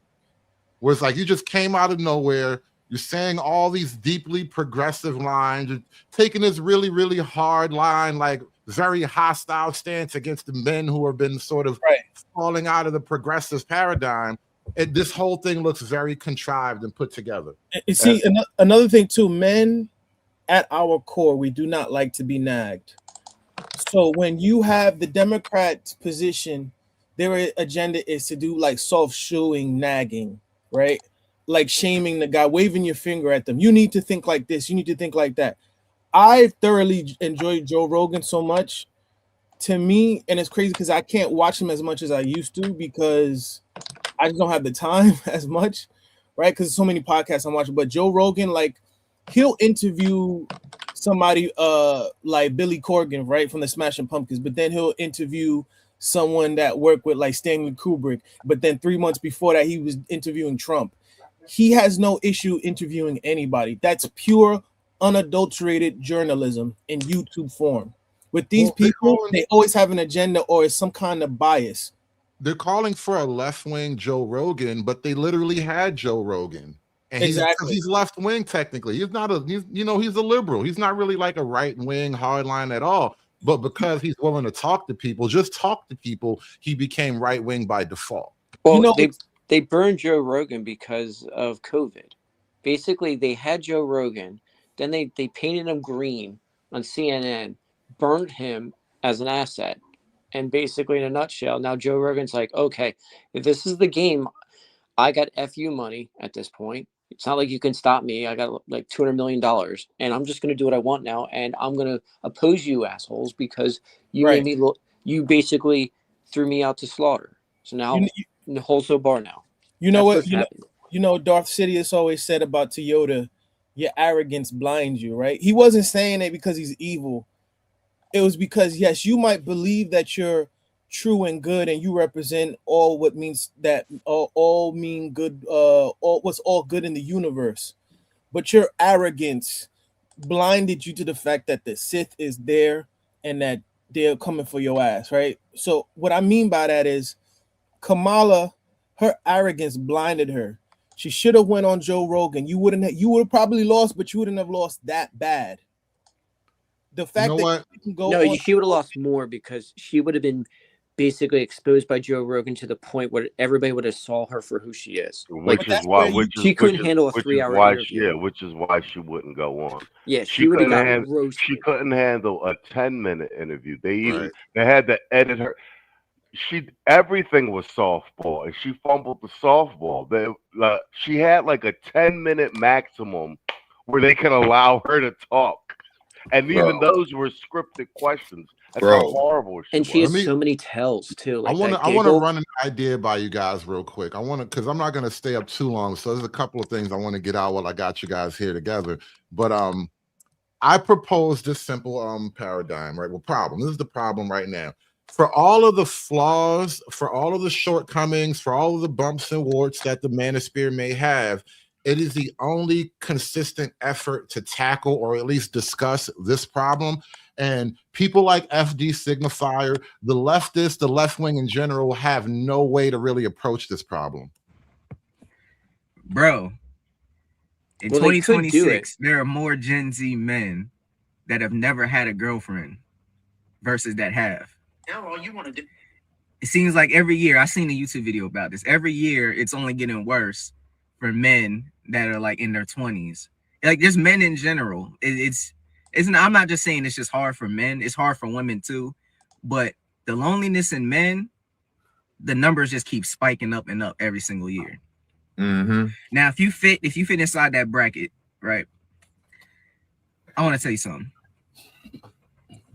If you're a dude that feel like you can't find a woman that'll connect with you and like you for you, it took me almost all of my 20s to like realize I was meeting women in the wrong places, not doing my hobbies or what I like to do. And no, going to the hookah lounge and smoking and partying and dancing don't count as no damn hobby. No, meeting people at the club is not a good idea unless you want one night stands. That's where all of my pretty much my one night stands came from, was meeting people at the club. It's almost like he's fucking his way back to something more conservative. The irony is palpable, but that's kind of what I think. That's what happens with a lot of guys anyway. It's like once you're out there for a while, you realize it's not that great anyway. It was fun, but it's not supposed to last forever. Well, I think don't even with this clip, you're catching it. Like, that's why the Manosphere, like Black Manosphere, but we have a myriad of like solutions. That's why SBN passports, arguing game, like that's all there. What the FD signifiers have, they've got, like you said, they got no solutions. It's just platitudes. It's shit that works on women, and they're just trying to repackage it to men, and it's not going to work. Well, the other thing that works with this, like, I'm not going to interrupt my enemies from keep making mistakes, but you know why this works so well? Look, he's filming this in his car, no good lighting, no good mic, but why does this work? It's because what he's saying is true. All the rest of this crap, the image, the lighting, that's all bullshit. And men realize it. We care about content. What the heck is he saying? And is it true? If it's true, we're going to listen. If it's false, we're going to roast you. HD is the black screen. The authenticity of it is a thing that's hard to like capture. And I think when you listen to guys like FD and Grits and Eggs and those young kids, the Jam Boys or whatever, it's so highly produced and stylized, it starts to lose authenticity. And so like 100%. Even when I talk, even when I'm wrong, I try to be honestly wrong. Where it feels like these guys have broken away with some basic honesty and now they're just sort of propagandizing. But Hood, you got a point here. Like, the fact that you don't show your face means that you can't rely on imagery and everything else. You have to win by what you say, which gives you more authenticity than any of these other assholes, because they're already behind the 8 ball because they have to have their image looking good, and then people realize that they're fake. Let me finish this clip real quick. And shit, after a while, that shit gets old, and you might wake up with your shit on fire. But what it took me to realize, right? The girl that I'm dating now, I haven't been in a relationship, right, in 2.5 years. So I was kind of rusty. I've dated, but I haven't been in no actual like real relationship. I almost damn near forgot what it felt like to be in a relationship because it felt like it's been so long. And the last relationship I was in, I got cheated on. Bro. She came to me because I was putting myself out there on what I like to do. I like to do music. That's one thing that me and her have in common. She liked to sing and she liked to do all of that lovey-dovey stuff, right? When it comes down to music. And that's the biggest thing we have in common.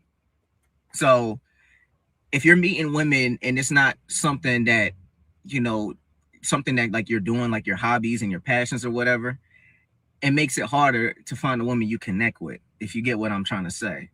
So if you're going out to the clubs or whatever. And it seems like not because of guys like FD Signifier, because like I said, they really don't seem to have much to offer in terms of like help or just a plan or whatever. But because of things like the Red Pill and the Manosphere, people are finding a new path. And that was the whole point in the first place, was for guys to just stop doing the same losing things over and find a new path to victory, because apparently niggas weren't winning enough. Nope. So over 60% of Gen Z men are single, and intimacy is at a 30-year low across both genders. So if you look at this graph right here, you see about 30% of US adults are single. But if you go to the men age 18 through 29, that goes to 63%, compared to women in that same age group at 34%. What's going on here? After reading the article, no one fucking knows. They try to personalize it saying men can choose differently, but ultimately it's a societal issue as the statistics indicate that. Men can do things differently, but if such a large portion of men are training in a certain way, it's a societal issue. But what do y'all think about this? Do men need to seek relationships at a young age right now, or should they just sit back and focus on themselves? Do not seek your relationship No. at a young age. Focus on yourself. And I'm gonna tell you why. And shout out to Miss Cantrell up here. She says, are women secretly the real relationship hunters?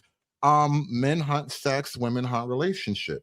And I think that's a biological paradigm. I mean, let's take modernity out of the way for a minute. Historically, from that evolutionary biology perspective, women acquired resources through their relationships with men because women really weren't hunting, they weren't building, they weren't, raiding villages to bring back resources and whatnot. So women were hunting relationships, or at least relationships got imposed on women. One way or another, the relationship became the beneficial part of the deal for the woman. Whereas the man, more or less, they hunt sex, they acquire women. Look, men are basically hold on. We hunt for sex, but women hunt for slaves. Well, you're just describing a relationship, but still, it's the same deal. I argue. Women, I don't think men generally hunt for relationship the same way. Now, don't get me wrong. Men have the capacity to love and all of that stuff, and it gets muddied.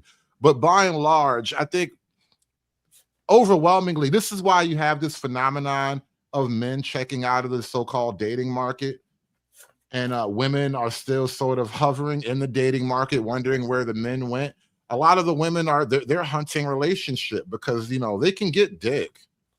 It's the other shit that they're really trying to hold on to. And so I do think that is a relative truth that women really hunt relationship. But however, this is what's weird about it.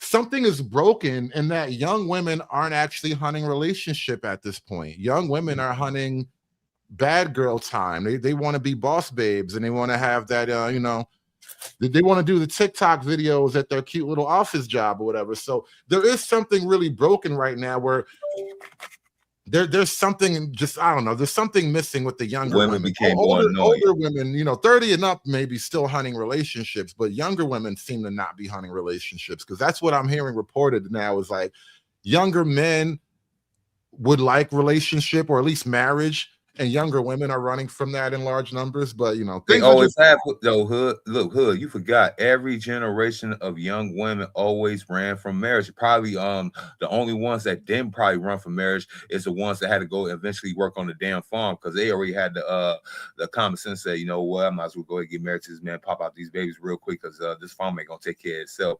Other than that, these chicks be running away. They run. They don't want none of the go ahead. No, it's different though. Too, and this is the one thing that the feminists are low-key right about, but not for the reasons that they say. They think it's all about maliciousness and just being abusive. But honestly, and this is what the red pill is teaching us in the modern world, things like patriarchy and the order of civilization and all that, these things actually have to be imposed upon women. If we leave women to their own natural devices and their sexual whims, it will destroy what we call civilization because they're not necessarily going to choose they're not going to make the types of choices at 20 and 18 years old that promote proper civilizational growth. I want to make that sacrifice. We have to impose things on young men. We have to impose things on young women. But you guys got it. But are you saying that shame, blame, and explain is conducive to a healthy society? Yeah. Are you saying that the Bible's right? Both ways. Yes. Yeah. None of this is new. Like, I mean, the Bible said it first. Genesis. I mean, the whole Apple story explains this in detail.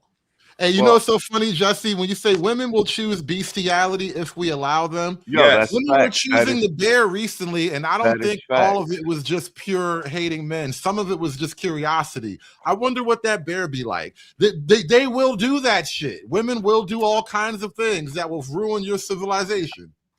Bro, And we that's the had reason why I'm we willing to grew let up them in crash and burn. yeah, we grew up in good the kind of the last generation of like fairly decent schools. And like you would read through history, you'd be like, man, they were really hard on women. And then you look at the Salem witch trials, and then like the other gentleman was saying with the Bible, and you like, man, some of the shit seems a little strenuous. Even if you look at like Islam, where they got it, but now you be saying like, bro, like the technology maybe wasn't there with most of these other societies, but even the rights that have been given to women right now, I mean, they're not. It's not even they're not even that broad sweeping and whatnot. You know what I'm saying? I mean, and in pretty much 2 generations, like these women have pretty much almost destroyed the entire social fabric of the country, let alone Western society. And I mean, you know what? I think this whole feminist movement and like with it being on social media, and because back then tales could only pass from like generation through and through the storytellers. The fact that it's on social media and global, I think this was even though it's got to be pulled, I think this is a coup for men, like because and OnlyFans in particular, it really does. You people used to always say this. Like, man, you being, maybe you go too far. But OnlyFans does prove that women's default mode is prostitution. Yeah, there's a reason. No, and That's I mean, unfortunate, right? and I mean all races, all ethnicities, all social and economic backgrounds. Their default setting is prostitution. Think about it this way too. If I'm not mistaken, I know corn is banned in God's chosen country. If you know, you know, in the Juicy Juice country. It is. And I know corn, but I'm not sure. I'm pretty sure OF is as well. Most likely. We know for sure OF is definitely banned in China, right? China. Do you know what Israel's birth rate is like? Close to like 5 something, I believe it is. Well, not only that, that's one of the reasons why China is actually sort of. I'm jokingly saying they outlawed feminism, but they've put some strictures in place where like women can't just talk crazy on their China. What's the Chinese internet called, like Weibo or something like that? Yeah. They have like their Chinese social networks where like they're firewalled from the rest of the world. But check this out. You know what they also did too, right? You see how women like in Latin America, they like novellas. In America or Western countries, they like soap operas.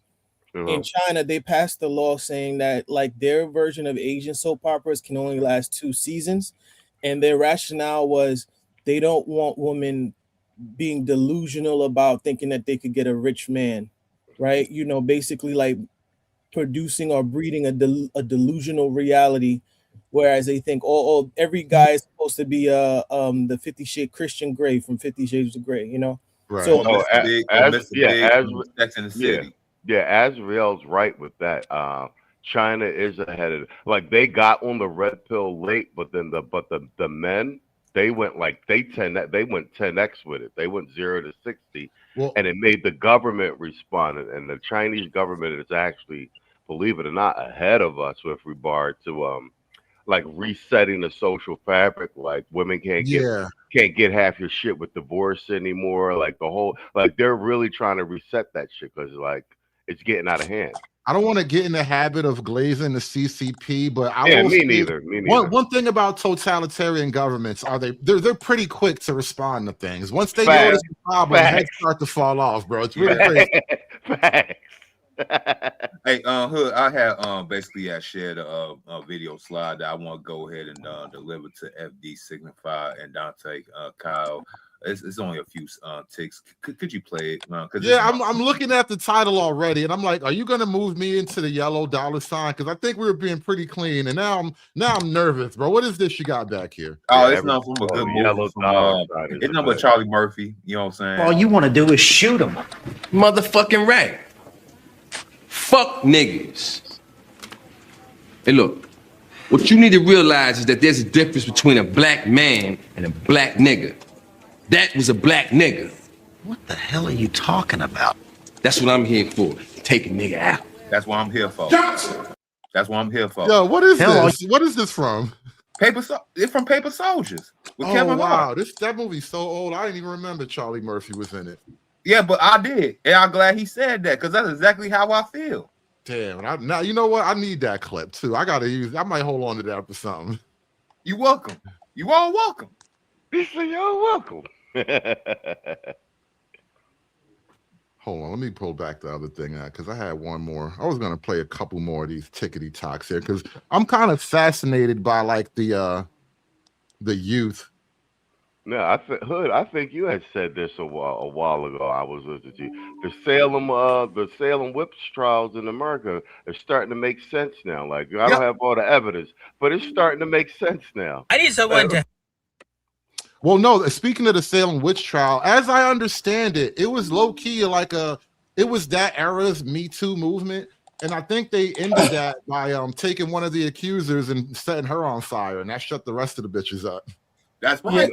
I want the Salem witch trials went on for quite some time, but like we know what you would call it, like 80% of Keishas are practice witchcraft. Like that's right. I want to say this 80%. I don't want to. And like I said, when you read the Salem witch trials in whatchamacallit in school, you was like, man, this shit is crazy. But you think about it, that shit happened as soon as these these people got here. I don't know how long, they were settled and everything, but it now seeing how this looks, it makes sense. Like a whole bunch of women together, like they was like, oh, we got a problem. You know what I mean? Like they was getting out of control. Like it makes sense now. I don't want to nerd out. However, some of those witch trials, and I'm not simping on nerding out, but some of them were under bad conditions, implications, because what was happening a lot, especially in England and in the new world of them settling. But like, for example, women were known to have back then you had cat ladies, right? So think about it. What animal carries the most is the biggest carrier of diseases? Cats. No, I agree with No. you. Let me finish. It's actually mice. Mice. Right. That's where the bubonic plague came in. That's why if you notice, I read up on this. I know I'm nerding out, but if you notice during like the dark ages, like the Eastern like Arabic countries, they didn't suffer from plagues like that because they always had cats around them, right? That was part of their customs. That's why you see in like Turkey, Istanbul, there's nothing but cats all around. Cats will eliminate the carriers, which are mice, because the mice and rats, they carry those kind of diseases. So what happened was people assumed, okay, how come we're having plague with all these diseases, but these women that live in a house by themselves with 5 or 6 cats, they're not getting sick, right? So that's where they came up like, okay, they must be practicing witchcraft. Okay, I get that. I agree with you with that. Like, and I know those tangential facts with the false accusers and everything, but I mean that's a tangential point. The point I was making is because we were making a statement about the strict restrictions on women over the centuries and stuff, and how when you read history, they seem a bit onerous. Oh, no, absolutely. But now, in the current state of because this is only like a 20-year type. What Instagram hit like a decade ago. So this is like a 20, the feminist thing, 14 years ago. Yeah, but that's what I'm talking about. So this isn't like a huge time frame. And then like from the 60s to now, like these women have basically almost destroyed Western civilization.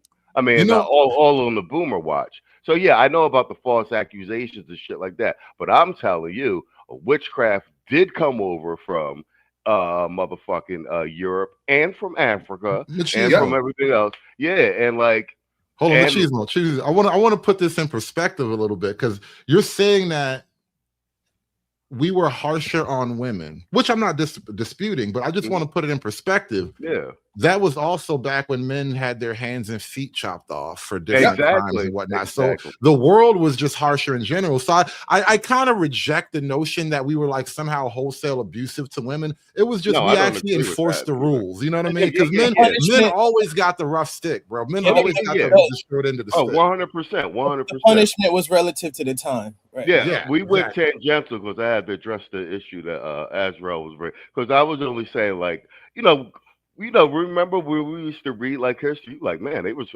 were rough with everybody. We kind of got socialized to be a little soft toward women, so we were always sympathetic gentlemen.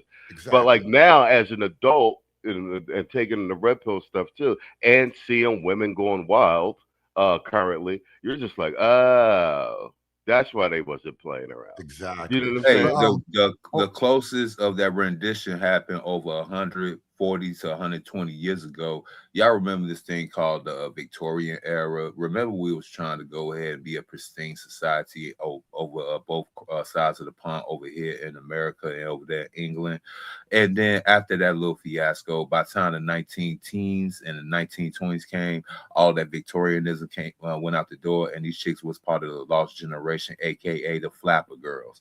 So the end of the Victorian era also led to it was the industrialization. I think that's really what killed the Victorian era, because now you had large scale industrialization in urban areas. So quiet as same kept, as like, going on especially today places with like the England technology. and whatnot, women were out there working too. So it really was the beginning of women leaving the house in mass before there was ever a mass feminism movement.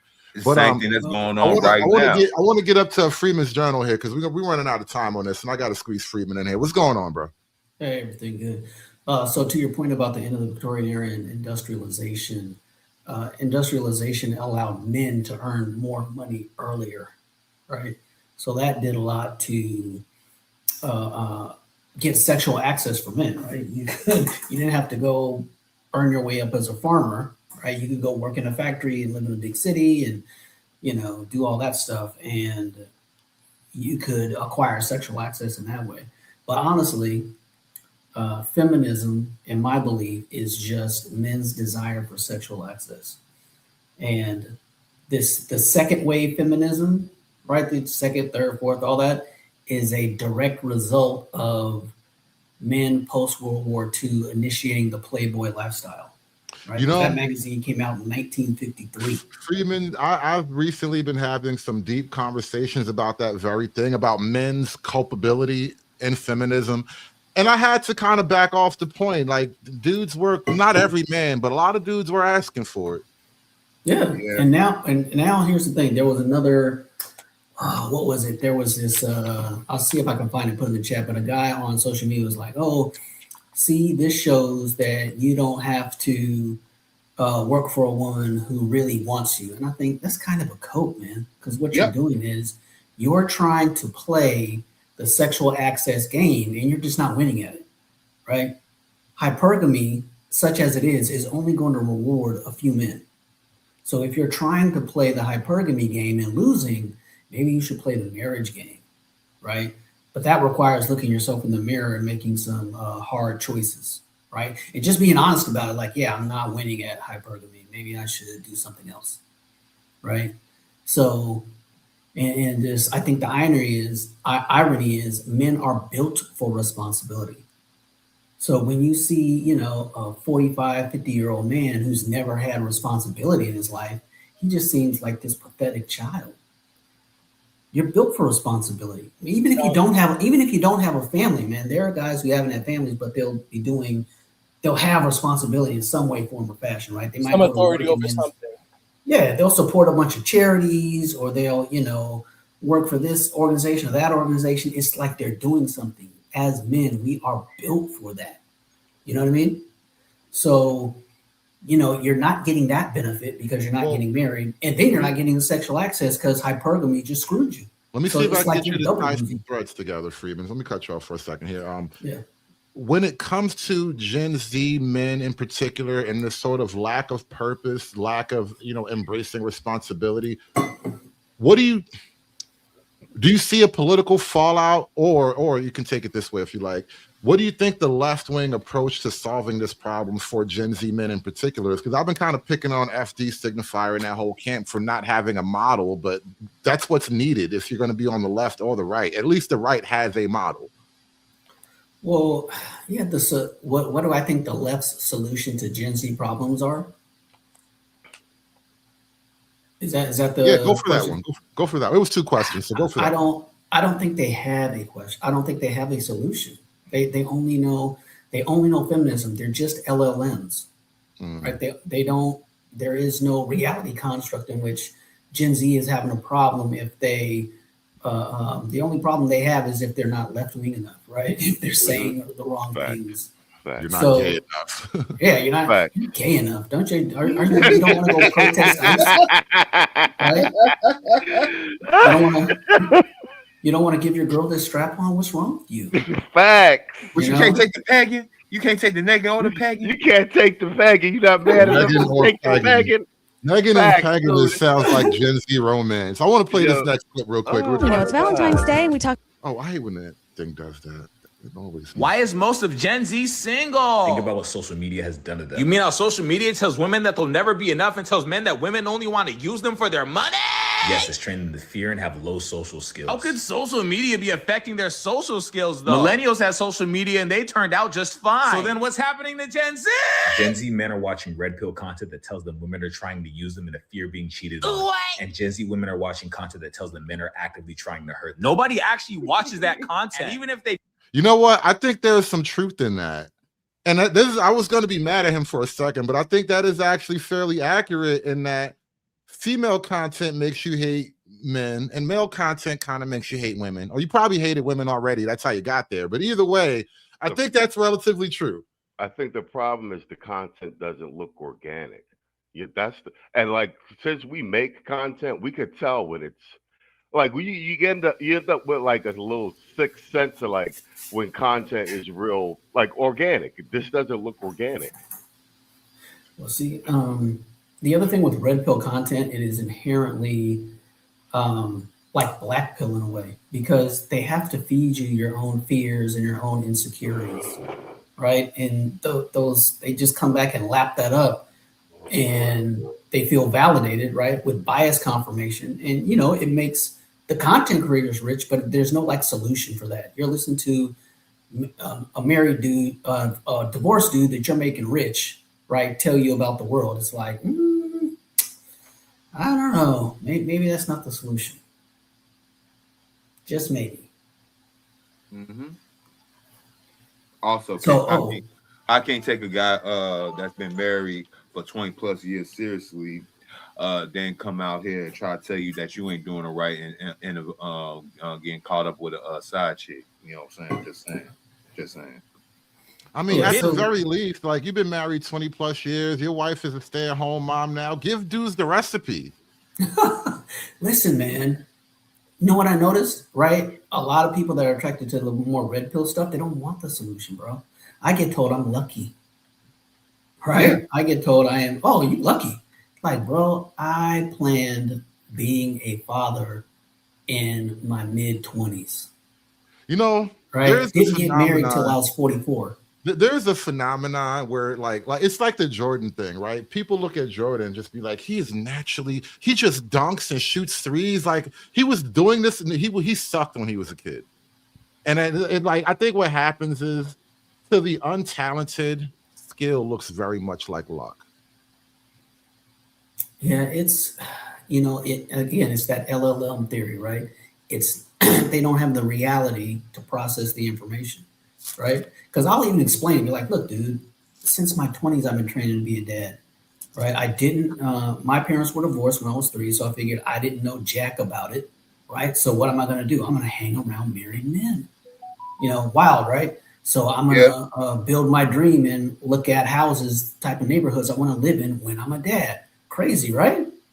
So you do that for 20 years, and then you actually pick a decent woman. Wow, that's luck, right? I mean, I'll say this because I think mystery in the chat is saying that. I think Mystery in the chat is saying that you are lucky. And then let me to that point, I will say, because the numbers are the numbers. Like there is a level of blessing. I would say, this is why people say count your blessings and all that. There is probably a level of blessing that goes into it. But I think beyond being blessed and being fortunate and good luck, because I will not discount being fortunate. Sometimes I do think God was looking out for me in certain things. So I will own that one too. There is a level of fortunate and luck, if you want to call it that. But you cannot discount intent, being very intentional. And I think maybe that's something, and I'm speaking very much about myself in this moment, but I think being completely intentional about the thing that you want maybe is lacking in a lot of these arguments. Speaking about myself, I know that I haven't always been the most intentional about that. I wanted to say this. You're doing data and confirmation. You're doing data and confirmation bias. Jesse Lee numbers. Jesse Lee Mason, great minds think alike. I was just about to look up. It said, "As a man thinketh in his heart, so is he." Like that. That's exactly what I was about to. I was trying to figure out what Proverbs verse that was, because I mean that's what it is. As a man thinketh, so is he. And but then you guys can't turn around and then make the argument that these guys are going out here with good intentions and whatnot, and then getting their heads handed to them because the market. I don't think they're. Hold on. I don't think they're going out there with good intentions. If you listen to me earlier, I said they're trying to play the hypergamy game and losing. Yeah, if they're losing at the hypergamy game, they need to play the married game. Because if you're married, when I say good intentions, I meant like what you were saying. I was trying to parallel what you were saying, like and we know the numbers are the numbers. So like, you know what I'm saying? Like, I think when you say like good intention, and I think to kind of even speak to that, it's not just having good intention. Your good intention isn't enough, especially in this sort of modern world where not even just that women are free. Yeah, I used the wrong semantic phrase. I was trying to copy what No, but I want to stay in that because I don't think it was as wrong as you're saying it's wrong. I just think that we're learning as men that your good intention isn't enough. Right. It takes actual change, right? And I'm going to relate this story, right? So when I was looking for Mrs. Friedman, right? I had this chick at work I was setting up, right? Getting to know her, right? She was good at her job, right? I think she would have smart kids, lots and lots of positives, right? Fine little Latina, right? Met my future Mrs. Friedman and immediately cut this chick off. Like immediately, right? I met my wife and was married in 100 days, right? And I was far enough along the way, so I didn't even hit it, right? Could have, right? I took my wife to a wedding as my +1 that I was going to take this other chick to, and could have taken her. My wife would never would have known. Could have taken her, smashed, did whatever I want, had all that, but I was purposeful. I set that aside and committed to the woman I knew I wanted to be my wife. That's why I was married in 100 days. Yeah, but based on statistical analysis, are you the norm or are you the exception? Okay, hold on. Let me answer that. The immeasurable is culture. Right? I mean, that's a platitude. To your point, no, that is not a platitude. That is not a platitude. I can tell you for a fact, I know young people who are getting married. I'm not saying that young people are getting. I mean, we know black men have a higher marriage rate than the women who are double our population. I'm just a numbers guy. Like, I hear what you're saying, and I actually believe in that sentiment. I mean, you know what I'm saying? I almost got married 3 times, but like I said, the numbers and the trend lines are the trend lines. And I think that we do the red pill space, whatever you want to call it, does a good job at like giving bros that information regarding the trend lines, irregardless of the personalities or something like that. Because then it also makes you realize, because a lot of guys are out there thinking like, bro, is it just me? Am I crazy? I'm out here doing what the fuck I'm supposed to do. And then when you get the data, you're like, oh, okay. Right. That paradigm shift is important. To the numbers issue, Machismo, I think the reality is, like I was saying, your good intention is not going to be enough. the numbers are what they are in a sense that like, and I've been calling the Manosphere space the therapy space, and we're kind of low key getting into that right now, which is not totally pejorative in that. It's just that we are in this sort of time where we're trying to figure things out more than just being angry, and I think not everybody's gonna make it, bro.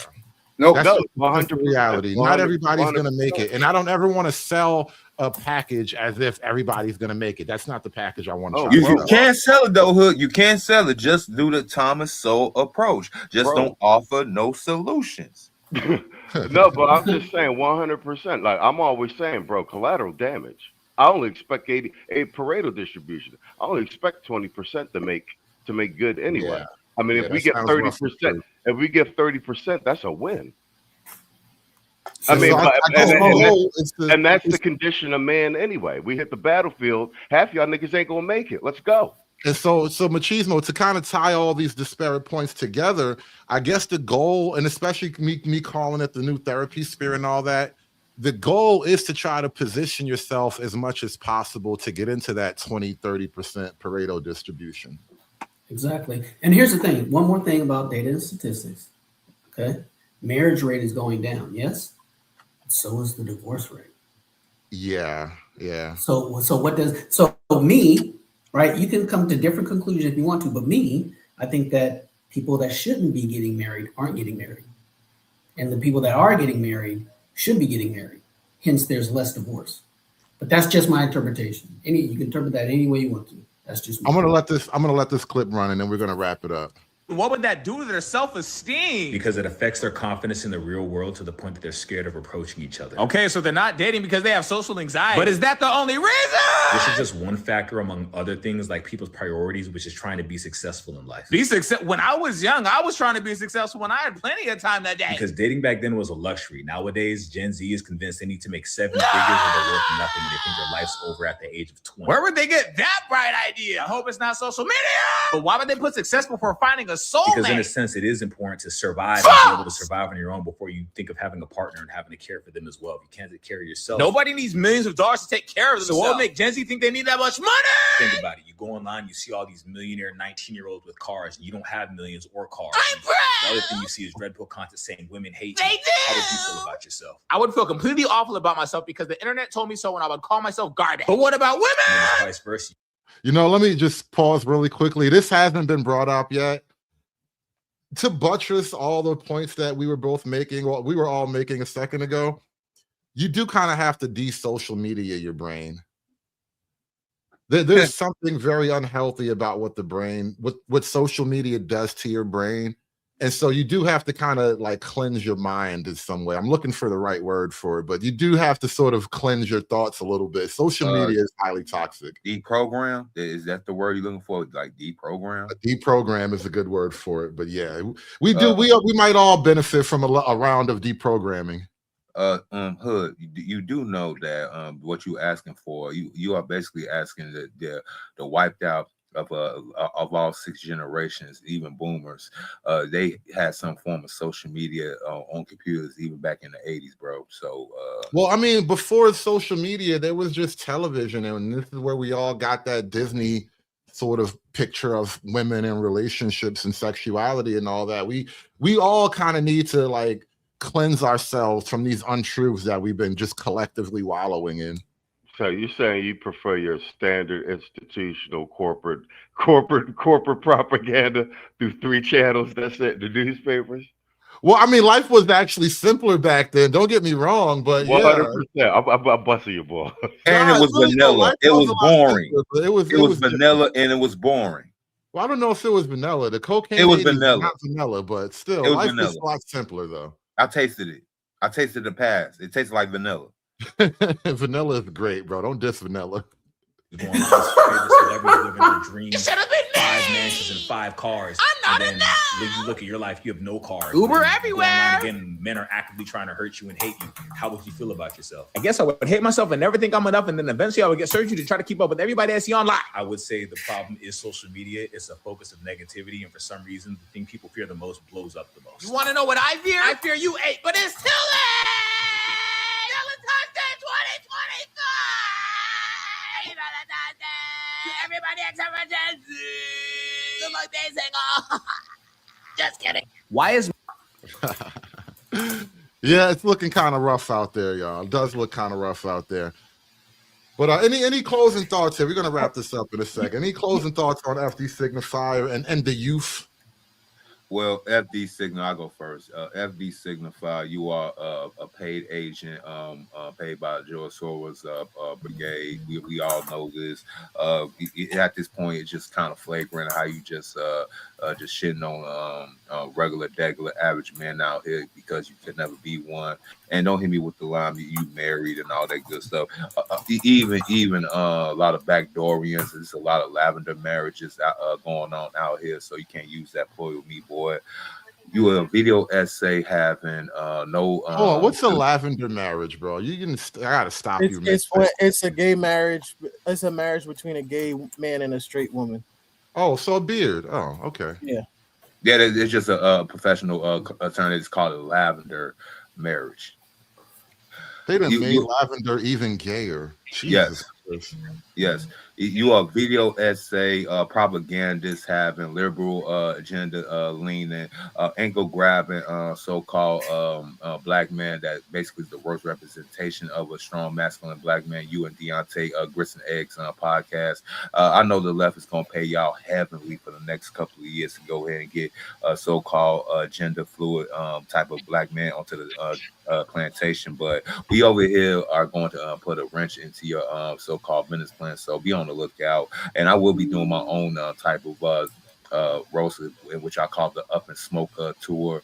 I'm pretty much gonna put these niggas on a theoretical T-shirt. I'm a Chicago nigga. That's what we do. We like to go ahead and put niggas in blunts and smoke them. So I will be doing the same at the Signify probably a little later on in the weekend. So be on the lookout. Machismo TV. Any last thoughts, brother? No, well, thanks for having me up. And what's up to Freedman's Journal? We busted up at the Philly conclave. I haven't seen him in person since, and I know Azrael from Bernard Riley's joint. But no, I think that I came up because I was glad you covered this FD Signifier joint with him saying, like, basically this all-out attack on Kevin Samuels. This isn't like the old school Kevin Samuels Defense Force. It's just because I see what this is. This is the precursor to really trying to 2028 elections coming up, and so is the friggin' midterms. And they know this little small swing black male vote that we swung the election either way. And they're trying to either get a piece of that or get you back on the Democrat plantation or to disaffect you, in which they're trying to make sure that we don't spread to disease and the alphas. And I'm glad that most of you guys see it that way. They're definitely trying to keep the contagion from spreading, using some medical terms. They don't want this contagion to break out of out of the lab. And so what happens every time the virus escapes the lab, the world ends. And so they're fighting desperately to keep the world from ending. Freeman's Journal, man, what's going on? Let's get some last thoughts before we get out of here, bro. Yo, hey, salute Machismo. Yeah, it's been a while. Mm-hmm. And well, Hood, I see everything through the lens of the fourth turning, right?